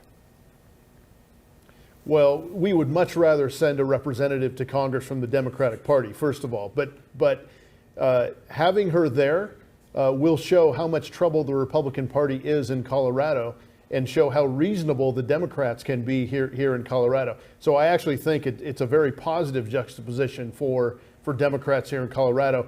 It's going to cause the Republican Party to really struggle here in Colorado. And while they are trying to go for a reinvention effort and try to appeal to independents, it's going to be nearly impossible when you have a gun on the hip toting congressional member that is the new face of the Republican Party from Colorado. I think they're in trouble with this election. That is one of the safest places to carry a weapon, James. Kelly, I'm curious. What do you think about James's assessment there that having Lauren Boebert in Congress as the most visible Colorado Republican hinders your party's rebuilding efforts? I see it exactly opposite from James. Ultimately, what we saw with Lauren Boebert is, as soon as she won the primary, she surrounded herself by very smart, very capable people. She hired Shauna Cohn from the Colorado GOP as her fundraiser, who did exceptionally well. She hired Laura Carno, who has been on this station before and is a great messenger. And not only did she surround herself with really, really good talent, she did so with women. And I think that's great. She is a young mom, and she has strong opinions about things like the Second Amendment. But we've seen over the last few months that one of the biggest increases in people buying guns for the first time in over 10 years. So she's going to hit on issues that people are passionate about right now. She's surrounded herself with smart people. When you are a political neophyte, as she was when she ran, admittedly so, one of the things that you can do is surround yourself by the best people, and she did that. And lastly here, I'm curious whether you guys are not necessarily surprised by the fact that Joe Biden will carry Colorado, but by the current margin. I didn't see that margin in any of the polling. James? Well, listen, when you have a Senate race where the Republican candidate has tied himself so closely to Trump and is so in lockstep, I think that really drove Democrats to the polls. He was a great GOTV effort for Democrats. And finally, you saw very little effort from Gardner to counteract that narrative. I mean, the face of the Republican Party in Gardner was very much in lockstep with Trump. Everything that was going wrong with the Trump administration were things we did not want to bring into Colorado. That's really tough to fight against, and that's no way to appeal to independents. So I think the blue wave is picking up independents along the way. Kelly, so we're kind of Kyle, perhaps one of those inflection points. I'm sorry, I didn't mean to interrupt you. You jump right in. It'll be better than my question. Go. Oh, no. I was just going to say, I for one, am surprised that it's such a big spread. But like I said earlier, I think this is an opportunity for Republicans to kind of step back and take stock. And I am excited about the fact that some of the leaders of the Republican Party are kind of new and different. People tend to think of Republicans as old white men, and we're looking at people like Lauren Boebert and like Heidi Ganahl, who was on, and I think really came up with some great answers to your questions about what the future looks like for the Republican Party. And so if we can rally behind those kinds of people, it's an opportunity to make a sale 4 years from now, regardless of what happens with the rest of the country tonight. I will say, I have to salute, Kelly, your relenting optimism on a difficult night for Colorado Republicans, saluting the new and different leadership, because everybody who's come along has gotten sent packing. It's true. I'm not saying it's wrong. I'm just, it's a nice way to kind of put a bow on things. We'll continue to talk to both of you, James and Kelly, throughout the evening. Stay there. Earlier tonight, we were going to talk to our Steve Steger about the repeal of the Gallagher Amendment, which affects taxes in Colorado. And Steve got bumped off by Cory Gardner. There's no shame in that, Steve. It happened to Mark Udall 6 years ago. But you're back now to tell us about how Gallagher is fending. Again, if we repeal Gallagher, it changes Colorado's tax structure, and it likely means that a lot of residential property owners would pay more. Yeah, pay more. Well, the thing is, this will freeze assessment rates where they are. And right now, Kyle, it looks like Amendment B is passing. Last check, it was about 57 to 43. But this will freeze residential assessment rates where they are, and it will rid the state constitution of this requirement that 45% of residential property comes from residential assessment rates are from residential property, and 55% is from commercial property. The interesting part of this is, you mentioned before, this is awfully chewy. I don't know if you know anything about this amendment and you've ever tried to explain it to someone, it is almost impossible to do it in less than 30 minutes, which is why I love Marshall Zellinger, because he could tell a story in 2 and kind of get to the heart of it. But man, oh man, there's a lot tied into this. And if you go back into October and you look at our poll of likely voters there, 61% of them said they didn't know how they were going to vote on Amendment B, likely because it was so complicated. So when you talk to the organizers and the people who are pushing for this repeal of the Gallagher Amendment, they say they had to do a whole lot of public education about this, let people know who is struggling because of this structure that was set up 40 years ago. And they were able to do that tonight. And quite frankly, in a state where it's awfully hard to pass anything that involves the word tax, they appear to have gotten the job done tonight. Some very real analysis from the man with a very fake plant behind him. Steve Steger, thank you for waiting. Appreciate your patience. We'll talk with you again later. Another tax-related issue that we want to bring to your attention in our closing minutes here before we start our 9 p.m. coverage. Proposition 116. This would cut Colorado's income tax. This was supported by Democratic Governor Jared Polis prior to the pandemic. Obviously, state's finances become a dumpster fire afterwards, but it looks like, despite that, Coloradans are ready to lower their income tax. We've got a fascinating thing shaping up right now in Colorado when you think about all of the various things that are going on. So you've got a state that votes to lower its own taxes, okay, fairly conservative proposition, while at the same time sending its last prominent elected Republican packing in Senator Gardner, while a congressional district elects Lauren Boebert, far-right candidate who has flirted with the QAnon conspiracy that prominent Democrats and Hollywood celebrities are pedophile cannibals who eat babies. So, a lot of things happening at once, and only in Colorado where folks vote for ever more progressive candidates while approving tax decreases, voting down tax hikes, and so forth. Not a surprise, it's where this state has been for a while. But as one end swings to one side, the other one keeps swinging the other way. If nothing else, it gives us something to talk about as 9 News election night coverage rolls on Channel 20, 9news.com, and the 9 News app.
Good evening and welcome to Election Night 2020. It's different, like everything this year, but the numbers are coming in. They're pouring in. At this hour, we know that Democratic former Governor John Hickenlooper will be our next U.S. Senator after defeating Republican incumbent Cory Gardner. Liz Kotelik is covering that race for us. First, in the national race for president, still too close to call, while Colorado has gone decisively for Joe Biden. The margin right now in Colorado, 16 points, would be the first double-digit victory for a Democrat in Colorado for president since 1964, when Lyndon Johnson defeated Barry Goldwater. Turnout in Colorado surpassed our 2016 totals at more than 80%. We are expecting about 3.3 million Coloradans will have voted this election day. Vice President Biden also won neighboring New Mexico, most of New England so far. No great surprises on the map. President Trump held firm in a lot of the states where you would expect him to have strength: Kentucky, Tennessee, Indiana, West Virginia, so on and so forth. Let's bring in politics guy Marshall Zellinger to break down these Colorado results. And Marshall, it's no surprise that Joe Biden is performing well in Colorado, buoyed by strong support from the largest political party in Colorado, unaffiliated. But these results that we're looking at are pretty eye-popping. And you just mentioned it, the first double-digit win in decades, 56%, 41%. What I want to show you on this map, this is current results. The darker the red, the more support for President Trump. The darker the blue, the more support for Vice President Joe Biden. And then when it's a lighter shade, it just means the vote count for that county is slightly in the favor of red for Trump, blue for Biden. Look at it 4 years ago. Watch the red areas on the western slope get lighter red, meaning more support for Joe Biden, and watch the blue areas get darker blue. That's how much this vote count changed in favor of Joe Biden. I'm going to do it one more time. You can see this is support for Donald Trump 4 years ago, that he lost that support this time around. This is support that was for Hillary Clinton that got stronger for Joe Biden this time around. But those kind of numbers are phenomenal in terms of a presidential race in Colorado, Kyle. Marshall, thank you. As we mentioned, Democratic challenger John Hickenlooper has defeated Republican incumbent Cory Gardner. He will be our next U.S. Senator. Liz Kotelik is live in Denver with reaction from Hickenlooper from his home. Liz. Yeah, that's right. What a weird year, Kim. And as he said in his acceptance speech, this is the beginning of a new chapter for politics here in Colorado with 2 senators who are Democrats. But this is a result that the campaign had expected for quite some time now. They weren't necessarily surprised by what happened here tonight, but here we are. We do know that Democrats all over the country are watching this race very closely because they really needed to win this seat in order to gain a simple majority, or at least get one step closer to a simple majority in the Senate. I spoke to the Hickenlooper campaign earlier today asking what a Senator John Hickenlooper would look like. Yes, I asked about whether he would support packing the Supreme Court. His camp just said that he wasn't a fan of that, so more on that to come, I'm sure. They did tell me that his top priority is passing an economic relief bill during this pandemic, and in order to do that, working across the aisle may be something that needs to happen. Hickenlooper made sure to get the message across tonight in his acceptance speech about an hour ago that he will be that person who will be able to cross party lines. Take a listen. I want you to know that I am honored by the trust you have placed in me, and I'm deeply committed to the job ahead. We've got to get Washington working for everyone. Regardless of which party ends up controlling the Senate, I want you to know that I will work with anyone and everyone to help Coloradans. We've had enough of leaders in Washington thinking it was their job to only represent Blue America or Red Colorado or Blue Colorado. I've always believed it's my job to represent all Colorado. Hickenlooper again spoke from his home earlier tonight because of this pandemic. No watch parties, of course, and Kyle, we're expected to hear from him again in about 10 minutes or so. He's going to do a one-on-one interview with you. Tonight, encourage Coloradans to rally behind Hickenlooper. We will assist him with any questions that he might have as he navigates this new role. And please understand, to all the people who supported our efforts tonight, that his success is Colorado's success. And our nation and our state need him to succeed. We need to be united together. The story of this election cycle really has been the turnout. We can't emphasize that enough. The number of voters that have shown up in Colorado, more than 3.1 million Coloradans returned a ballot this election cycle. That's compared to more than 2.8 million in 2016. Noel Brennan is in Denver. And Noel, Coloradans have found many ways to vote. We get the mail-in thing, that's for sure, but we had a lot of options to take advantage of. Oh, definitely. You mentioned it, though. Mail-in voting, we have figured that out. We've been doing it for 7 years. It has worked, and we've proven that just with the turnout numbers that we're seeing today. It has been busy here at Denver elections all day. These folks behind me are election judges. They just had a brief break. Now they're back to work. They are grabbing all of these ballots that come in from across the city, and they are flattening them out. This is just one step in a process that we saw today. We got to tour this whole place, and it was really cool to see all of the ballots come in locked metal boxes. They're taken out, and we got to see them go through these machines that do signature verification, make sure that the signatures match the ones that they have on record. And if there's some problem, the machine will then spit it out to a person who then looks at a computer screen and physically makes sure that those signatures match. And then we also saw the counting process. So it's really cool that we're able to see the behind the scenes of all this and the transparency that's involved in the process. You mentioned voter turnout in Colorado. We know from the Secretary of State's office, the last update that they posted on the website, more than 3.1 million ballots had been returned. About 80% of active registered voters in the state of Colorado. It's pretty incredible to see that. And earlier today, we talked to Amber McReynolds. She's the CEO of National Vote at Home. It's a nonprofit that's working to expand mail-in balloting options for folks all over the country. And she told us, she talked about why Colorado is seeing such high turnout numbers this year. Historically, when you see mail ballots increase as a percentage of the vote, you also see turnout increase because it makes it easier for people to vote. So I think the expanded options, and then secondly, we've never seen more interest in an election than this one. Voters have been... So another thing we learned today, just chatting with folks here at Denver Elections, all of these election judges, they're among about 1,100 election judges in the city alone. And Kim, the demand for this job during this time was really unprecedented.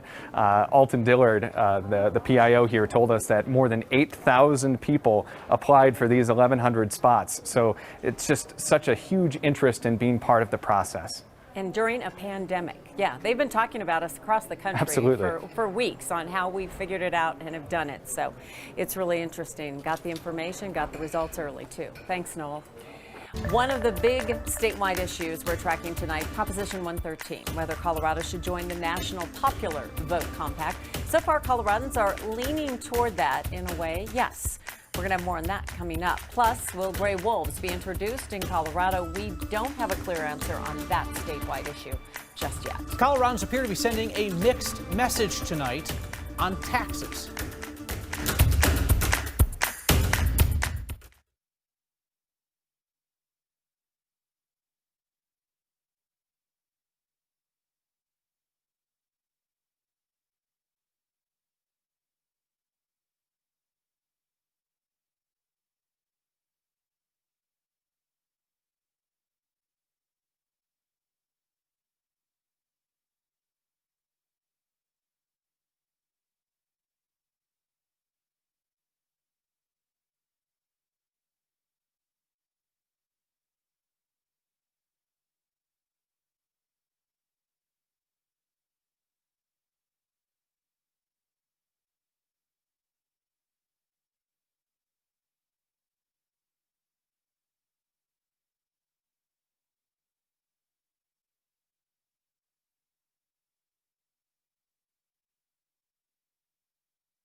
Welcome back. We had a big ballot in Colorado this year, and statewide ballot issue Amendment B was one of those that got a lot of attention. The repeal of the Gallagher Amendment, it's leading with 58% of the vote right now.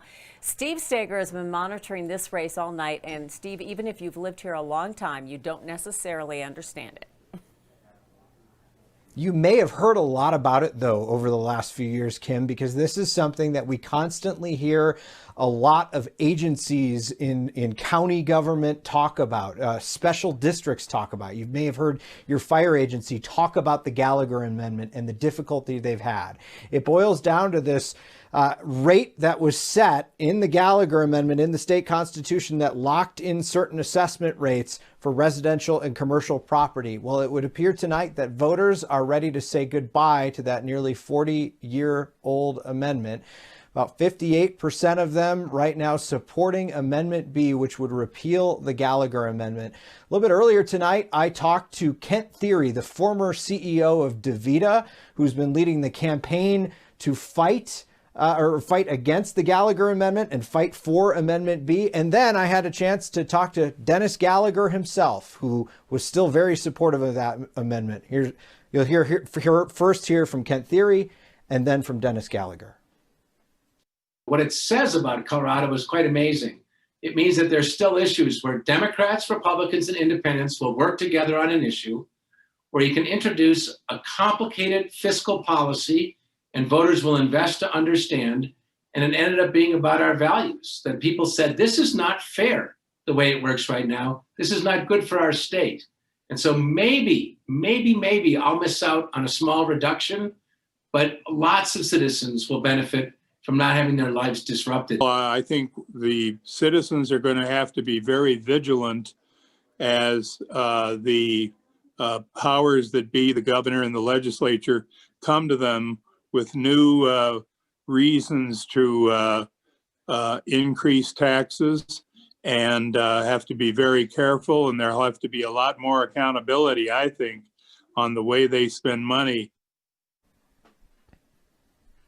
Now, here is Thiry's argument to that argument from Dennis Gallagher. He says that the Taxpayer Bill of Rights would require a vote of the people to raise taxes. So this, again, would have to go to the ballot if you're ever going to raise the assessment rates. Amendment B will freeze them where they currently are.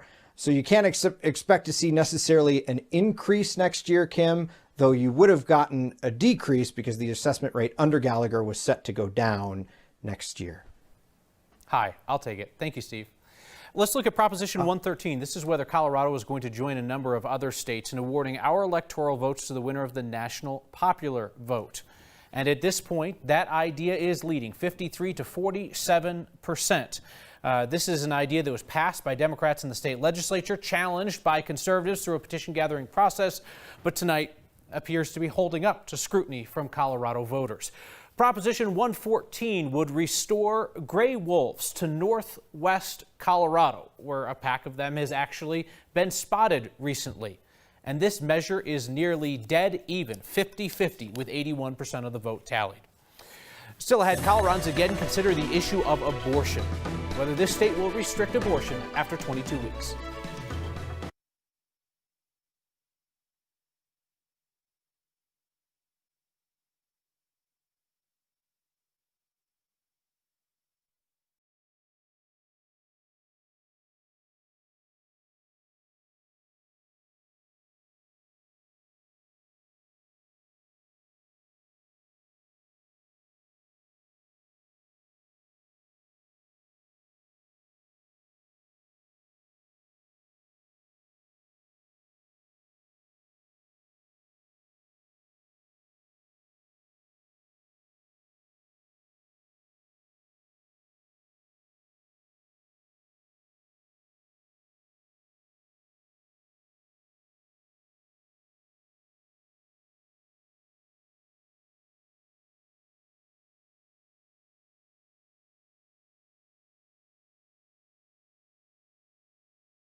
We are joined now by Colorado's Senator-elect, Democrat John Hickenlooper, who defeated incumbent Republican Senator Cory Gardner tonight.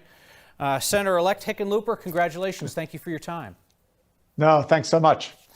So do you expect that you are going to be joining a Democratic majority in the Senate? And if so, what are you going to tell Chuck Schumer should be the #1 priority? Well, it's too early to say how that's gonna end up in the next day. I think it looks like it'll be a day or two before we know. I think that the next priority has to be COVID, both addressing the public health issues, but also hand in glove, we have to begin addressing the economy and getting people back to work and making sure that we provide the relief, get immediate COVID relief for the people that still haven't gotten back to work. The small businesses that are in danger of not being able to reopen, hospitals, local government, schools. And there's a bunch of places that need some relief to get us through this next several months. We talked about this during the campaign a bit, but if Democrats take the Senate and Joe Biden is elected president, then a lot of moderate Democrats like yourself are immediately going to be under pressure from progressives who want action on the judiciary.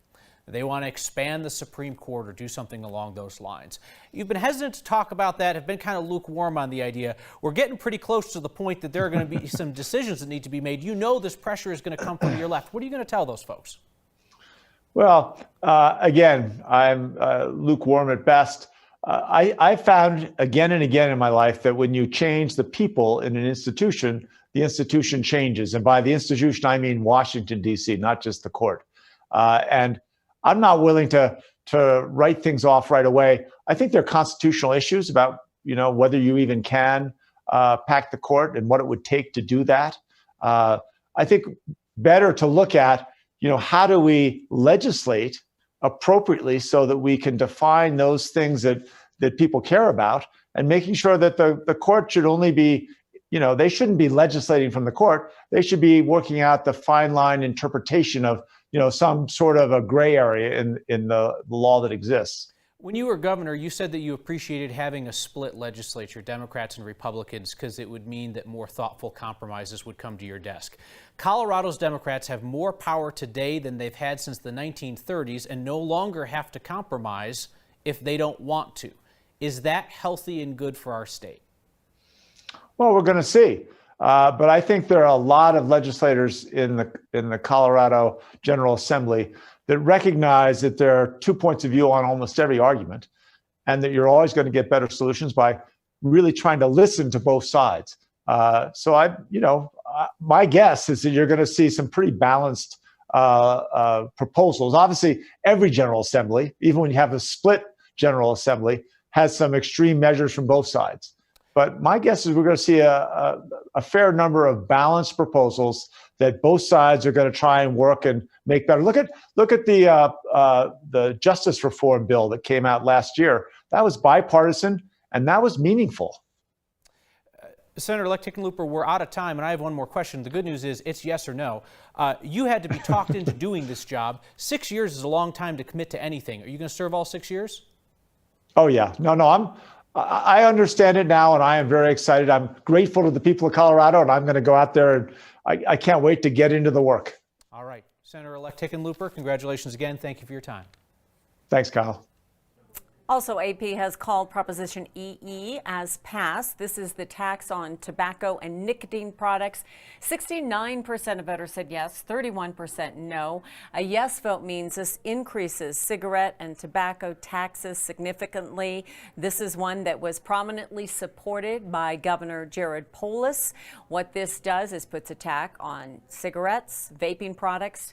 Many know that in Colorado, we had some of the highest numbers of young people using vaping products, and that was something that the governor was very concerned about. This money is going to go largely to rural schools, to K through 12 education, affordable housing and eviction assistance, tobacco education. They're trying to get people to stop using these products, and general state spending as well. We'll be right back.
I want to welcome in viewers who've been watching NBC's national coverage to our Colorado coverage, which continues live on Channel 20, 9news.com, and the 9 News app. We're closely watching the hotly contested congressional race in Colorado's 3rd congressional district, Western Slope, Southern Colorado.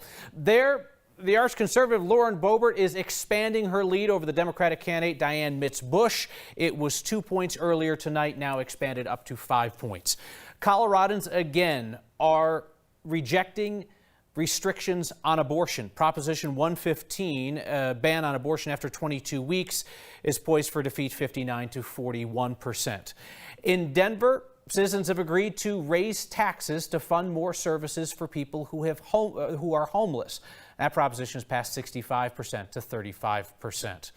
Presidential race, Colorado's 9 electoral votes go to Joe Biden by an overwhelming margin. This 15-point spread would be the first time that a Democrat has won Colorado by double digits since 1964, LBJ over Barry Goldwater. Colorado's Senate race has an impact on the balance of power in Washington, as Coloradans have decided to replace incumbent Republican Senator Cory Gardner with Democratic former Governor John Hickenlooper by a margin of 54 to 43%. We heard from both candidates this evening. His success is Colorado's success, and our nation and our state need him to succeed. We need to be united together. I will work with anyone and everyone to help Coloradans. We've had enough of leaders in Washington thinking it was their job to only represent Blue America, red Colorado, or blue Colorado. I've always believed it's my job to represent all Colorado. Senator-elect Hickenlooper joined us just a moment ago for a live interview on Channel 20 for our live local coverage. There I asked him, what is the Senate's #1 priority should Democrats take the Senate? And he said COVID relief must be moved to the top of the agenda. Hickenlooper told us that he remains lukewarm, if not opposed to the idea of expanding the Supreme Court. There are progressives clamoring for that in retaliation for the way that Republicans have treated vacancies on the Supreme Court in recent years.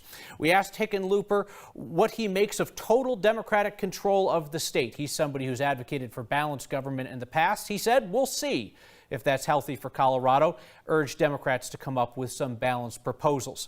And for a man who had to be talked into running for the Senate, when I asked him if he absolutely commits to serving all 6 years of his Senate term, he said he understands the deal and he's good for all 6 years. For those of you watching on Channel 9, we're back at 10 o'clock for a full half hour of updates. We continue our coverage on Channel 20.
If Colorado's Republicans are going to have a win to celebrate on election night 2020, it will come in Colorado's 3rd congressional district, Western Colorado and Southern Colorado. This is a race where the incumbent, Scott Tipton, likely would have walked to re-election. Then he was defeated in the primary by a far-right candidate, Lauren Boebert, who has made a contest of this race. And tonight leads Democratic candidate Dianne Mitz-Busch by 5 points. This is a widening margin as Boebert pulls ahead as more of the vote comes in. This is clearly a race that we are familiar with across the state of Colorado. Just look at the advertising, and it's been watched nationally as well. Ryan Harrer is in CD3 tonight covering that race for us. Specifically, he's in Steamboat Springs with how people there are feeling about these two candidates. Ryan? Well, Kim, we know Democrat Dianne Mitz-Busch really wants the job. She ran in 2018, as Kyle just said, and lost. And if things were to end right now, she'd be served a second loss, as Lauren Boebert seems to be pulling ahead as we speak, but still some votes to count across Congressional District 3. Mitz-Busch has spent the last few months talking about policy, clean energy, public lands, health care is a big issue for her. By contrast, Republican Lauren Boebert, a gun rights advocate, an outspoken supporter of President Trump, doesn't have many specific plans for what she would do if she were to be sent to Congress to represent Colorado. Rather, on her website, she describes herself as pro-freedom, pro-guns, pro-life, pro-constitution, adding that she wants to go to Washington to, quote, drain the swamp and tell left-wing lunatics we don't want more government control. Yes, we've been in Steamboat Springs for the last 24 hours, and that kind of rhetoric, by the way, born 4 years ago, has really resonated with some folks in Routt County and elsewhere in CD3. It was a busy election day here in Steamboat Springs, an otherwise quiet town preparing for ski season. Some even spent the lunch hour rallying for Dianne Mitz-Busch downtown. We spoke with those folks and the chair of the Routt County Republicans, Pete Ward, who talked to us about the many attacks on Boebert, who he believes, despite what the critics say, has the ability to get something done in Congress. I think what's really, really unfair is that people focus on her lack of education, lack of experience, and I think a lot of Republicans really find that refreshing. I think they find it very arrogant and condescending when critics come at her and other people like her and say, hey, well, she just has a GED, she doesn't even have a high school degree. You elect somebody with no experience to represent our district just because they're a Trumper and they want to promote gun rights and take, you know, she accuses Dianne of trying to take away our health insurance, but Dianne's not that way. One of Pete Ward and other Republicans' concerns here in Congressional District 3 is the future of energy and whether or not thousands of oil and gas jobs would be at stake with Dianne Mitz-Busch becoming a congresswoman. Of course, she's down as we speak right now, but we do know where Boebert stands on that issue. Her husband has worked in the oil and gas fields on the Western Slope for many years. But Kyle, I think it's safe to say if she gets elected, she will have to start coming up with some more specific policies to appease the Republicans who voted for her. All right, Ryan Harrer from Steamboat, thank you. Marshall Zellinger, stop checking your phone. You're on live television. Calculator, doing math. You heard there a supporter of Lauren Boebert saying that it's not fair when people criticize her as not having an understanding about what's going on. I think back to when I talked to her when she first got into the race and asked her why, and she said that she got into the race because she saw that Scott Tipton, the congressman from out there, the Republican, was not chairing a committee in the House.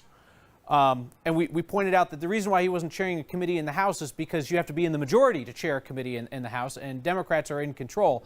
But as you heard, that kind of outsider approach to the point of like not understanding how Congress functions is refreshing to a segment of the population. Sure, and it shows that you're not sending someone who's a career politician to Washington. However, when you're in the House and you're running every 2 years, you're there for 3 months, 4 months, maybe 6 months, and then you're running for re-election again almost. These are the vote totals right now, and as you mentioned, it's a widening gap. The math I was doing, based on David Flaherty from Magellan Strategies, he was estimating in the 3rd Congressional District that we're probably going to get around 445,000 votes. When you add these totals together so far, it's about 85% of the expected vote total people that we're expecting out of the 3rd Congressional District, a difference of 17,777 right now. This is what the map looks like right now. No fault to Diane Mitch Bush, because when I switched the map to 2018, she is well outperforming how she did 2 years ago when she only got 146,000 votes and lost by 8%. This year, 180,000 votes, and she's losing by 4.5% right now. That's in part because there could be 120,000 additional votes cast in this race this year compared to 2 years ago. However, one thing that stands out to me, usually so goes your home area how goes your home area, so goes the rest of the race. Rifle, Colorado, for Lauren Boebert is colored blue right now. She is losing the area of Garfield County by 2,600 votes, but she's carrying the total district right now, which is western slope of Colorado, southern Colorado. Pueblo is even going toward Diane Mitch Bush, which 2 years ago, when I switch it here and then click it one more time, that went red 2 years ago. So it's the totality of this district that is kind of baffling to me right now, because the colors still seem the same as 2 years ago, but there's so many more voters now than there were 2 years ago that the red areas are just going a little darker red for Boebert. The blue areas just aren't going dark enough blue for Diane Mitch Bush. But with about 70,000 perhaps votes still out there, Diane Mitch Bush is really going to need a good chunk of them to be in her favor to swing that 17,000 vote difference right now. A difficult spot there. And folks are going to hear in coming days on the national news about a number of QAnon supporters that are elected to Congress in this cycle. Boebert said that she was very familiar with QAnon and that she thought that it was good for America. QAnon, again, is the conspiracy theory that President Trump is going to round up and execute his opponents for eating babies. I bring that up, Marshall, because Scott Tipton was essentially an invisible presence outside of his district. Like, he's not somebody that the rest of Colorado saw or talked about. Something tells me Lauren Boebert in Congress will be anything but invisible. And it's the thing I like to ask. I haven't done it in person to any congressperson, but pull them aside and say, if I ask 10 people, what is it that you're known for? What would they tell me? Scott Tipton is someone that I'm wondering what. I get 10 different answers, probably. Who is that? Would be number one. But Lauren Boebert, you can guarantee I asked 10 people, and they're going to know who she is. All right. Marshall, thank you. We're going to take another look at the presidential numbers here in Colorado. And if you look at them, they're pretty astonishing given the fact that where we were not so long ago. President Trump at this point, or Joe Biden has 56% and President Trump 41% of the vote here in Colorado. A lot has been made and talked about regarding suburban women in the presidential race.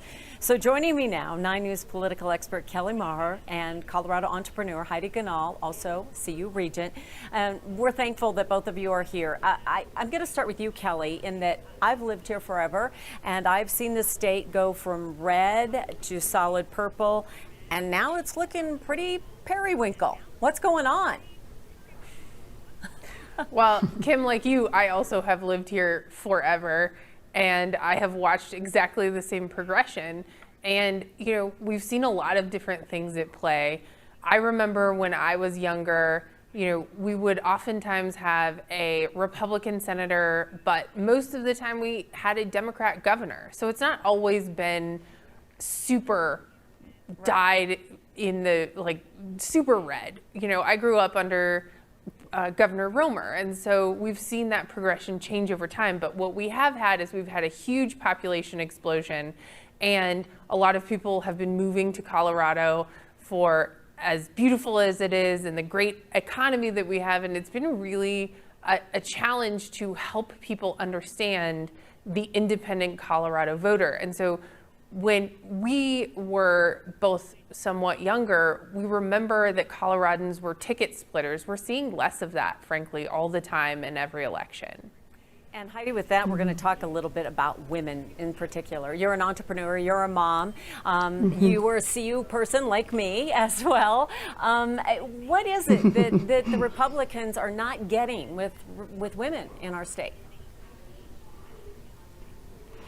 You know, I think First and foremost, we have to think about the things that, us as moms and women in this state care about. It's education, it's healthcare, it's safety and making sure that our communities are well cared for and safe. So I think we're going to see some things shift in the coming months and years as, we look at some of the policies around defunding the police and, not providing school choice, especially with the pandemic and what's gone on. I think there's a lot of frustration there. And healthcare, we've got to figure out how to fix healthcare. And, I think Republicans and Democrats just have different ways of solving the problems. It doesn't have to be contentious. We believe in less government in the solution to more free markets, and the Democrats believe the government's a better option to solve the problem sometimes. So I think we're going to make a lot of progress with women. And as I watch the vote happen across the country tonight, it's very different than how they thought things were going to play out. So we'll have a lot to study, a lot to look at in Colorado and nationally. Well, ladies, we thank you both. In my opinion, women get it done, and they are the ones that manage to get everybody together at the table. So we'll see how this happens and how things play out down the road. Thank you very much. Race relations and representation, both in the spotlight in this election in particular. And to improve in this area, sometimes you have to take a look back. Next, we're going to do that as we examine the history of diversity within Colorado politics.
We want to quickly mention a few other headlines today. The unlicensed security guard who shot and killed a protester during dueling rallies in Denver last month is out on bond. Matthew Dolliff left the downtown detention center this afternoon. He was providing security for a 9 News crew on October 10th when he was shot and killed 49-year-old Lee Keltner.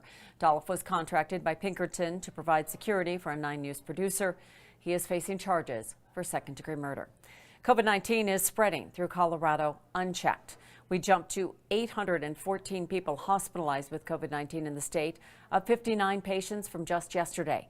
This time last week, we were at 538 hospitalizations. Colorado added more than 2,200 new cases of COVID-19 yesterday. We've been over the 2,000 case mark pretty much since mid-October. A case of COVID have also hit the Broncos organization. Broncos GM John Elway and the team's CEO and President Joe Ellis tested positive for COVID today. Broncos insider Mike Kliss reports that Elway wasn't feeling well yesterday morning when he reported for testing. Team trainer sent him home immediately. Ellis felt sick Sunday morning and for the first time in 26 years did not attend Broncos home game. 3 assistant coaches, right guard Graham Glasgow, and multiple Broncos staffers have also tested positive.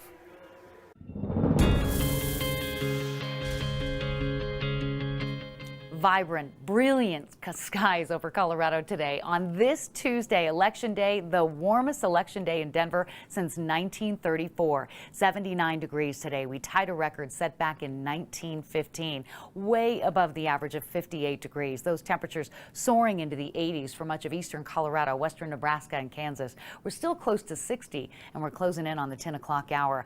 We've got a dominant ridge of high pressure allowing in just high clouds from the southwest. The storm producing snow is leaving the northeast tonight, and we are tracking a storm moving onshore in the Pacific Northwest and some changes in the weather pattern by the time we hit the weekend. Southerly winds will get us back into the mid-70s again tomorrow, a trend that will continue through the end of this week. High clouds coming in, but no rain or snow from those clouds. And lows tonight, a little bit above average as well. 45 in Denver, 51 in Pueblo, and 39 in Vail. Highs soaring back into the mid-70s for much of the Front Range, including Denver, Greeley, and Fort Collins. Temperatures in the upper 60s out west, 50s in the high country.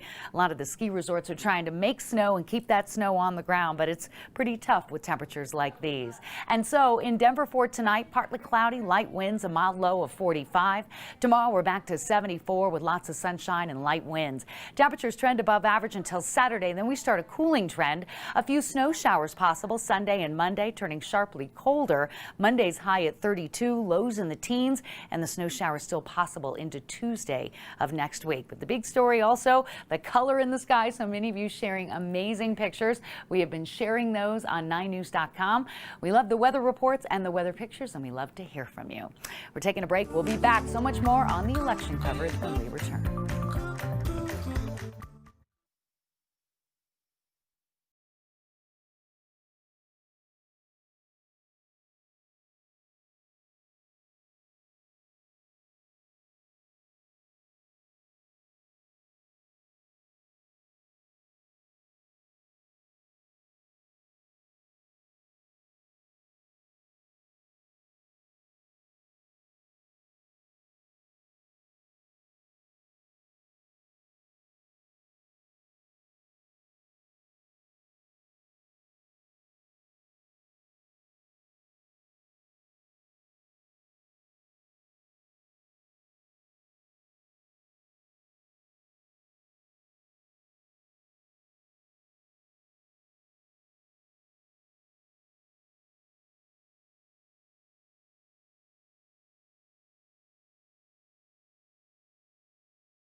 On diversity in the history of Colorado politics, we said that Colorado had never had a Hispanic senator.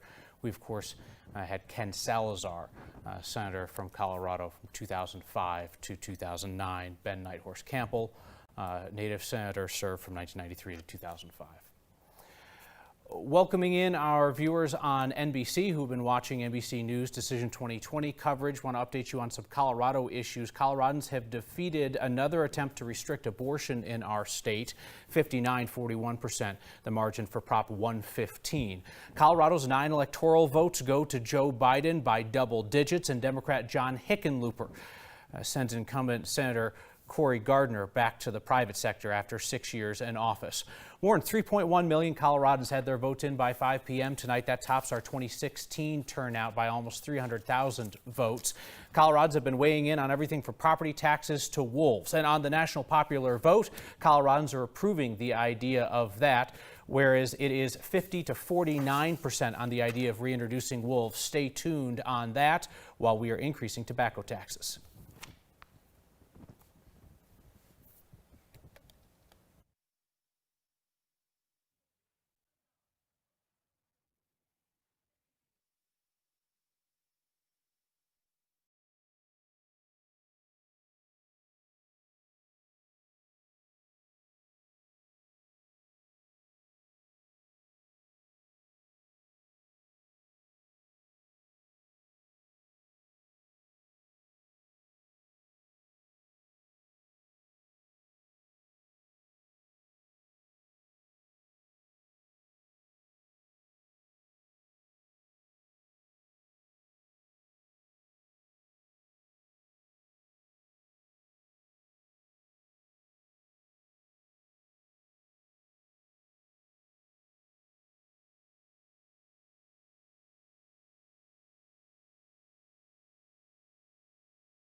Colorado turns a deeper shade of blue as Democrats win key races by wide margins tonight. Joe Biden easily wins Colorado's electoral votes, while Republican Senator Cory Gardner is defeated by what looks like a double-digit margin.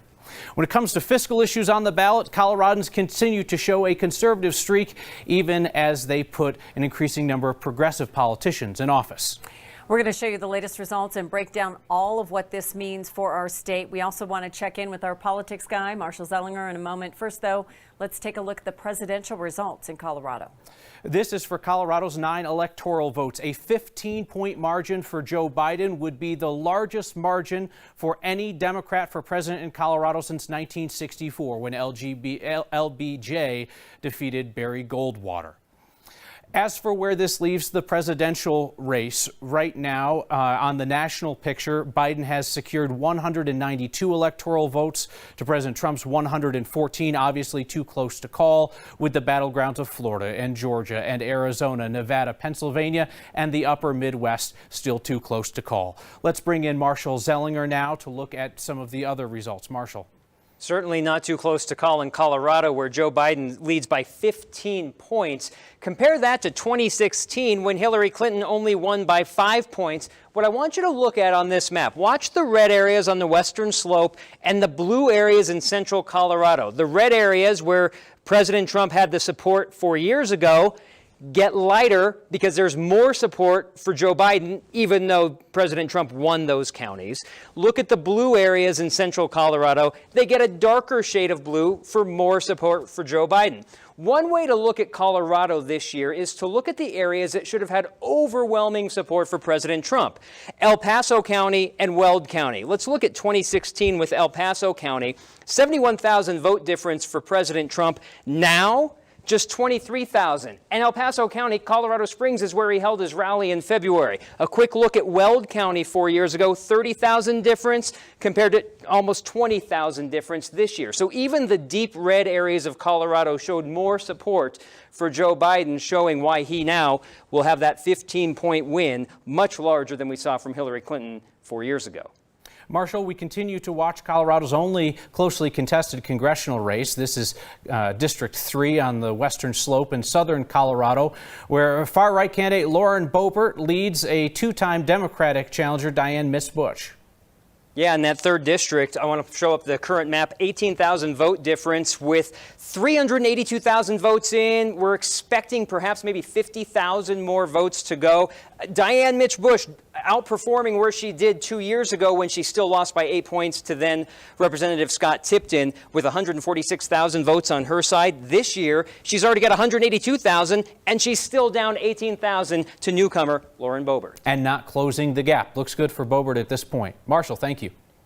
Republicans in Colorado have lost their most prominent elected leader, further securing the Democrats' power in our state.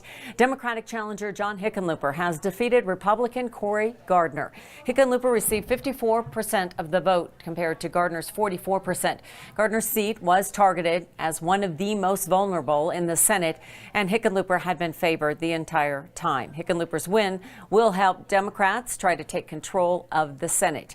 In his winning speech, Hickenlooper acknowledged Colorado's record-breaking turnout and the change in politics here. And during a one-on-one interview with us tonight, he talked about what he'll focus on first when he gets to work in his new role. The next priority has to be COVID, both addressing the public health issues, but also hand in glove, we have to begin addressing the economy and getting people back to work and making sure that we provide the relief, get immediate COVID relief for the people that still haven't gotten back to work. Both Cory Gardner and John Hickenlooper have never lost an election until Gardner's lost tonight. He was once considered a rising Republican star on the national scene, perhaps a future presidential candidate. Now booted from the Senate after just one term. Gardner's unquestioning allegiance to Donald Trump did not help. We will assist him with any questions that he might have as he navigates this new role. And please understand, to all the people who supported our efforts tonight, that his success is Colorado's success. And our nation and our state need him to succeed. We need to be united together. Senator Gardner talking about John Hickenlooper, not Donald Trump. I did a poor job introducing that there, Marshall. Created a lot of confusion.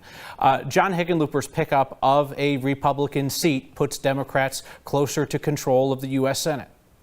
Yeah, and you'll see John Hickenlooper is the blue dot with the outline of red, which represents a flip seat for the Democrats, but it's canceled out by this red dot circled in blue. That is Alabama, former Auburn head coach Tommy Tuberville taking the seat from Doug Jones, the Democrat, who won that seat after Jeff Sessions left to become Attorney General for President Trump. So the balance of power right now is awash. We're still waiting for, you can see these two seats are currently outlined in red that could be questionable for Republicans, possibly swapping over to the Democrats. But they still need to pick up another one in addition to that, 45-43 right now for the Republicans in this race.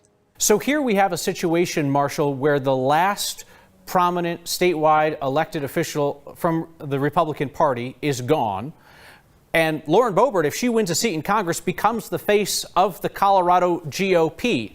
At a time when they're struggling to reach moderate voters, the face of the party is going to be somebody who is anti-vaccine, somebody who's expressed support for QAnon, the conspiracy theory that Democrats eat babies. That's tough sledding for Republicans who are trying to reach unaffiliated voters going forward. and her support is in western Colorado, far southern Colorado, not including Pueblo this time around. But the support is not even included her own area of Rifle, which is Garfield County, which Boebert is currently losing by 2,500 votes. But when you look at the entire district of western Colorado and southern Colorado, you can see the pockets: Mesa County, far northwest Colorado, and far southern Colorado for where her support lies. All right. Thank you, Marshall. Another rising Republican star in our state, Heidi Ganahl. We talked to her about some of Colorado's Republicans, and she didn't initially mention Lauren Boebert. She says Republicans, though, do have a deep bench. We asked her how they win statewide races again. Listen to the voters and talk about what they care about. It's important to really stay in touch with the general population in Colorado, and that means going to the Western Slope and being in northern Colorado, southern Colorado, as well as Denver and Boulder. But I think the way I was able to resonate was really just being a happy warrior and talking to people about an optimistic future. Coloradans have again rejected restrictions on abortions in this state. About 6 out of 10 Coloradans voted against an abortion ban after 22 weeks. Our Anusha Roy has been covering this and other social issues on the ballot tonight. And Anusha, abortion opponents in our state have tried and tried again. Yeah, this is definitely one of several attempts that voters have been asked about abortion. Specifically for 115, it was asking voters about prohibiting an abortion after 22 weeks unless it was necessary to save a pregnant woman's life. So the percentages you said for yes and no, that stayed about the same since the last time I checked in with you guys about an hour ago. But since then, I've had a chance to talk to both a co-sponsor for 115 and then the co-chair for the campaign against 115, and both of them started off talking about their gratitude for Colorado voters. Just full of gratitude for all the people who voted for this proposition. I really believe in my heart that Colorado is not going to be the same, because so many things we were able to raise awareness of. Well, I'm feeling grateful for Colorado voters because the voters have said time and time again that they trust pregnant people to make complicated medical decisions without interference from politicians.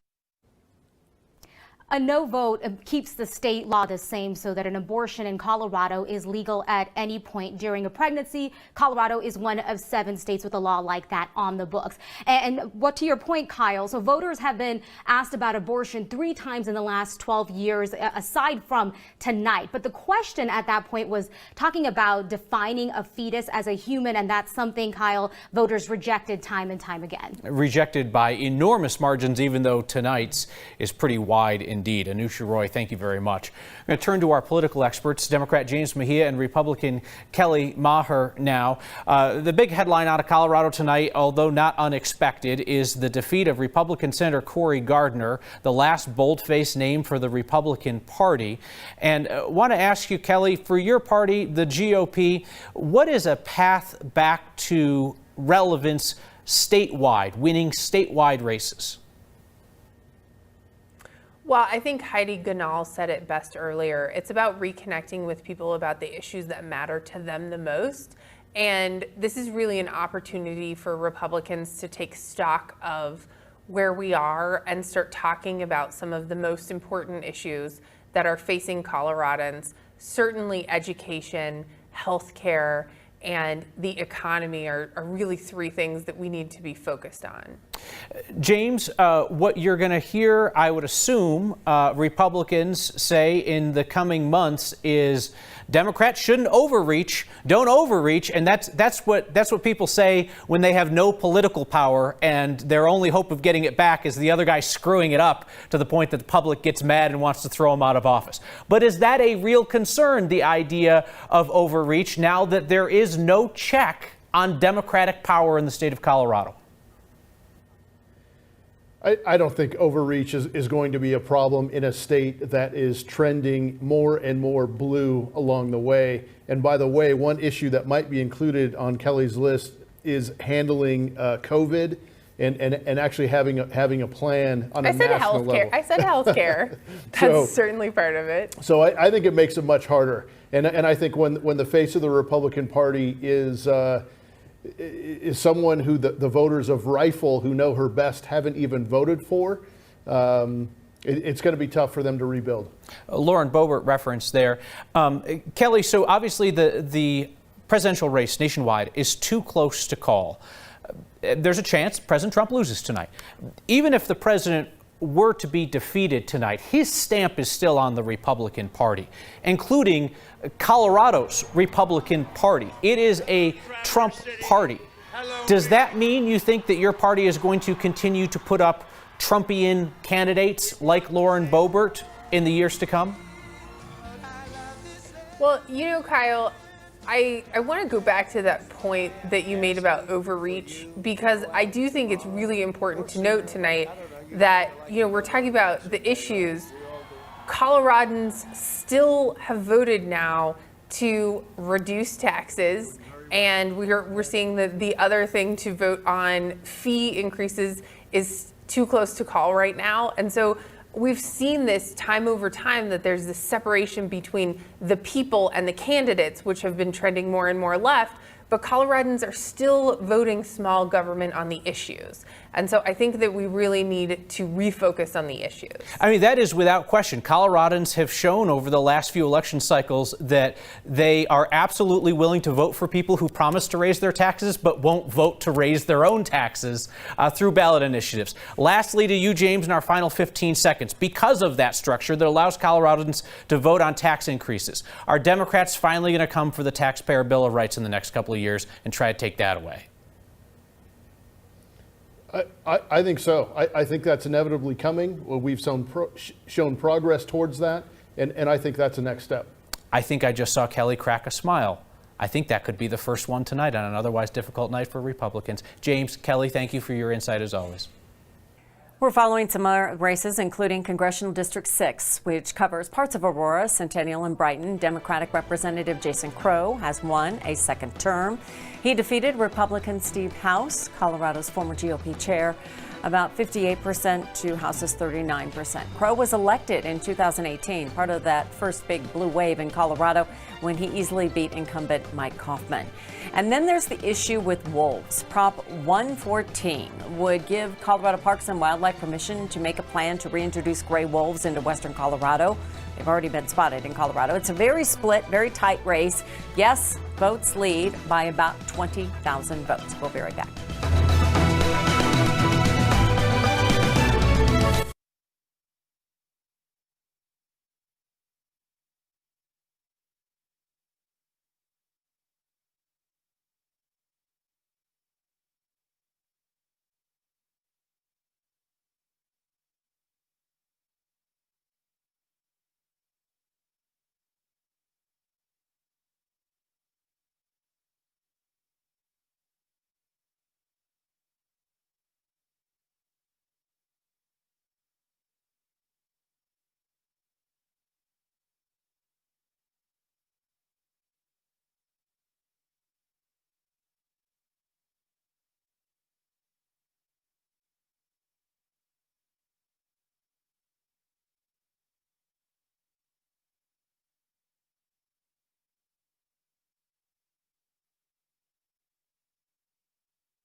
NBC News is calling Ohio for President Trump, meaning that the current electoral college math is 205 for Biden, 136 for Trump.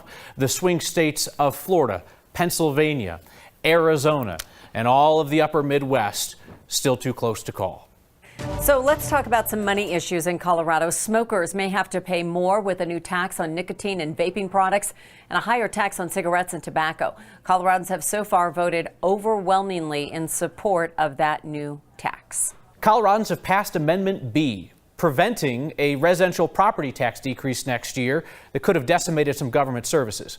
B is a repeal of the 40-year-old Gallagher Amendment. That set a fixed ratio for residential and commercial property taxes.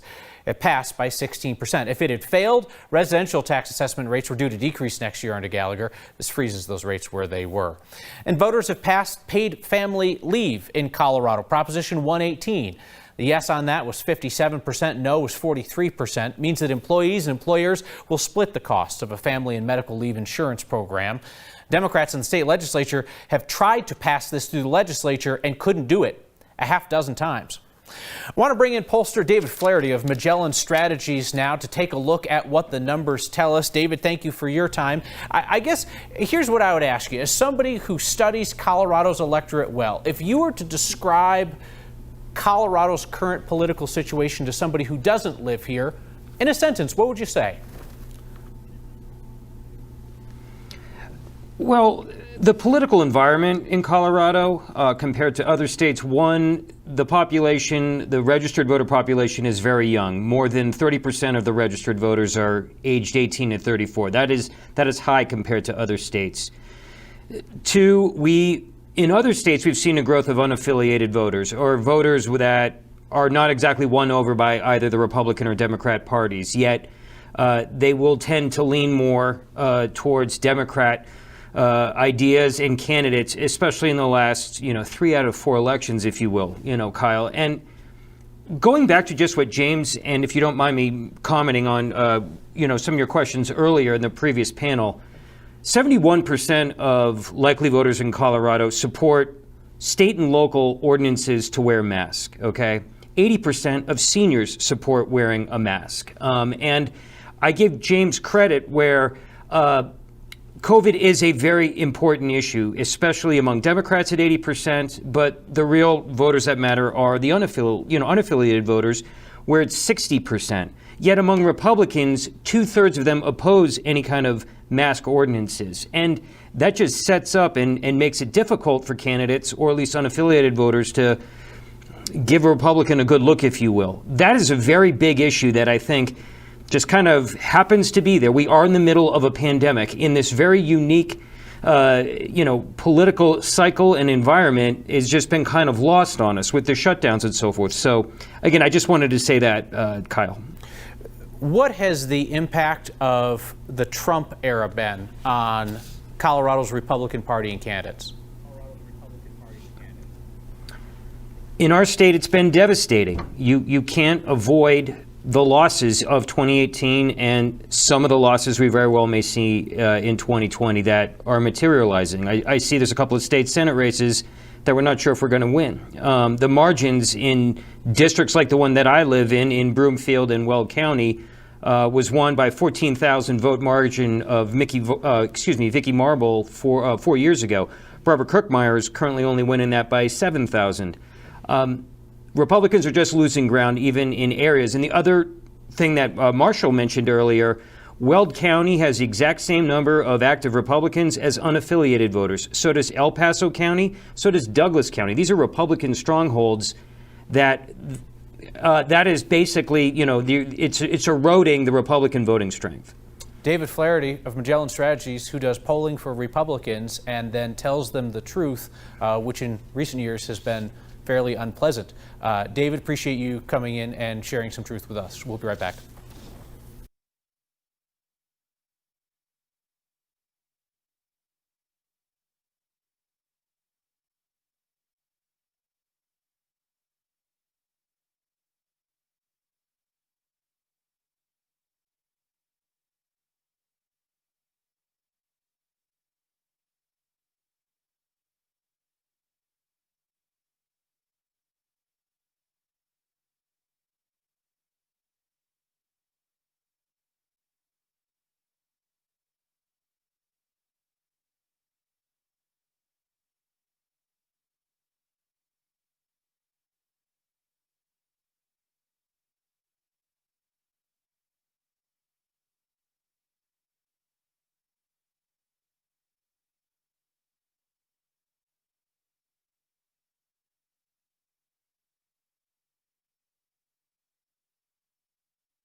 Still no news regarding the presidential election and a winner declared. Many of the states up in the air, but we do have this news. We have heard that Joe Biden is expected to speak to the nation at 10:30. It's coming up here in just a few minutes. NBC will air that once he begins. And we've also been told the Associated Press has called Minnesota for Biden, but the whole race too close to call. We focus on these states, of course, because of the Electoral College, and tonight Coloradans by a 6-point margin currently are saying that we no longer want to participate in the Electoral College, that we would be giving our electoral votes to the winner of the national popular vote. This is an idea that is embraced by a lot of people and their wallets in California, who spent heavily to convince Coloradans that going to a national popular vote model, which is currently championed by a lot of Democrats around the country, would be a better idea to pick a president. To Marshall Zellinger now to talk about our state legislative balance of power. And you've got the U.S. Senate balance of power there, so either I'm wrong or you're wrong. Which one of us is it? No, Who's wrong? I don't have a fancy version of the state balance of power, so I wanted to put this up there because they're kind of similar. Okay, But no, sorry. yeah. The confusion is all mine. Here's the bottom line. When we talk about total Democratic control in Colorado, what it means is that because they've got both houses of the legislature and the governor, if they can agree amongst themselves, the Democrats, they don't need a single Republican. And remember what happened in the first year of Governor Jared Polis's governorship. It's not an election year that first year, and we're going to look at this coming up in January. It's not an election year, so whatever the Democrats want to get by, it's probably going to happen. And I've made this not so fancy graphic of what we look like with the state house and the state senate. It started 41-24 in the state house. It's still 41-24 for the Democrats. However, right now, the Democrats are losing a seat in Pueblo, but picking up another one. Elsewhere. In the state Senate, it started at 1916 Democrats, and right now they're picking up 2 seats, including one in far northwest Colorado with Bob Rankin, who's a member of the Joint Budget Committee for the Republicans, a very high-profile spot, and he's losing by 1,000 votes right now, Kyle. Our coverage rolls on after this.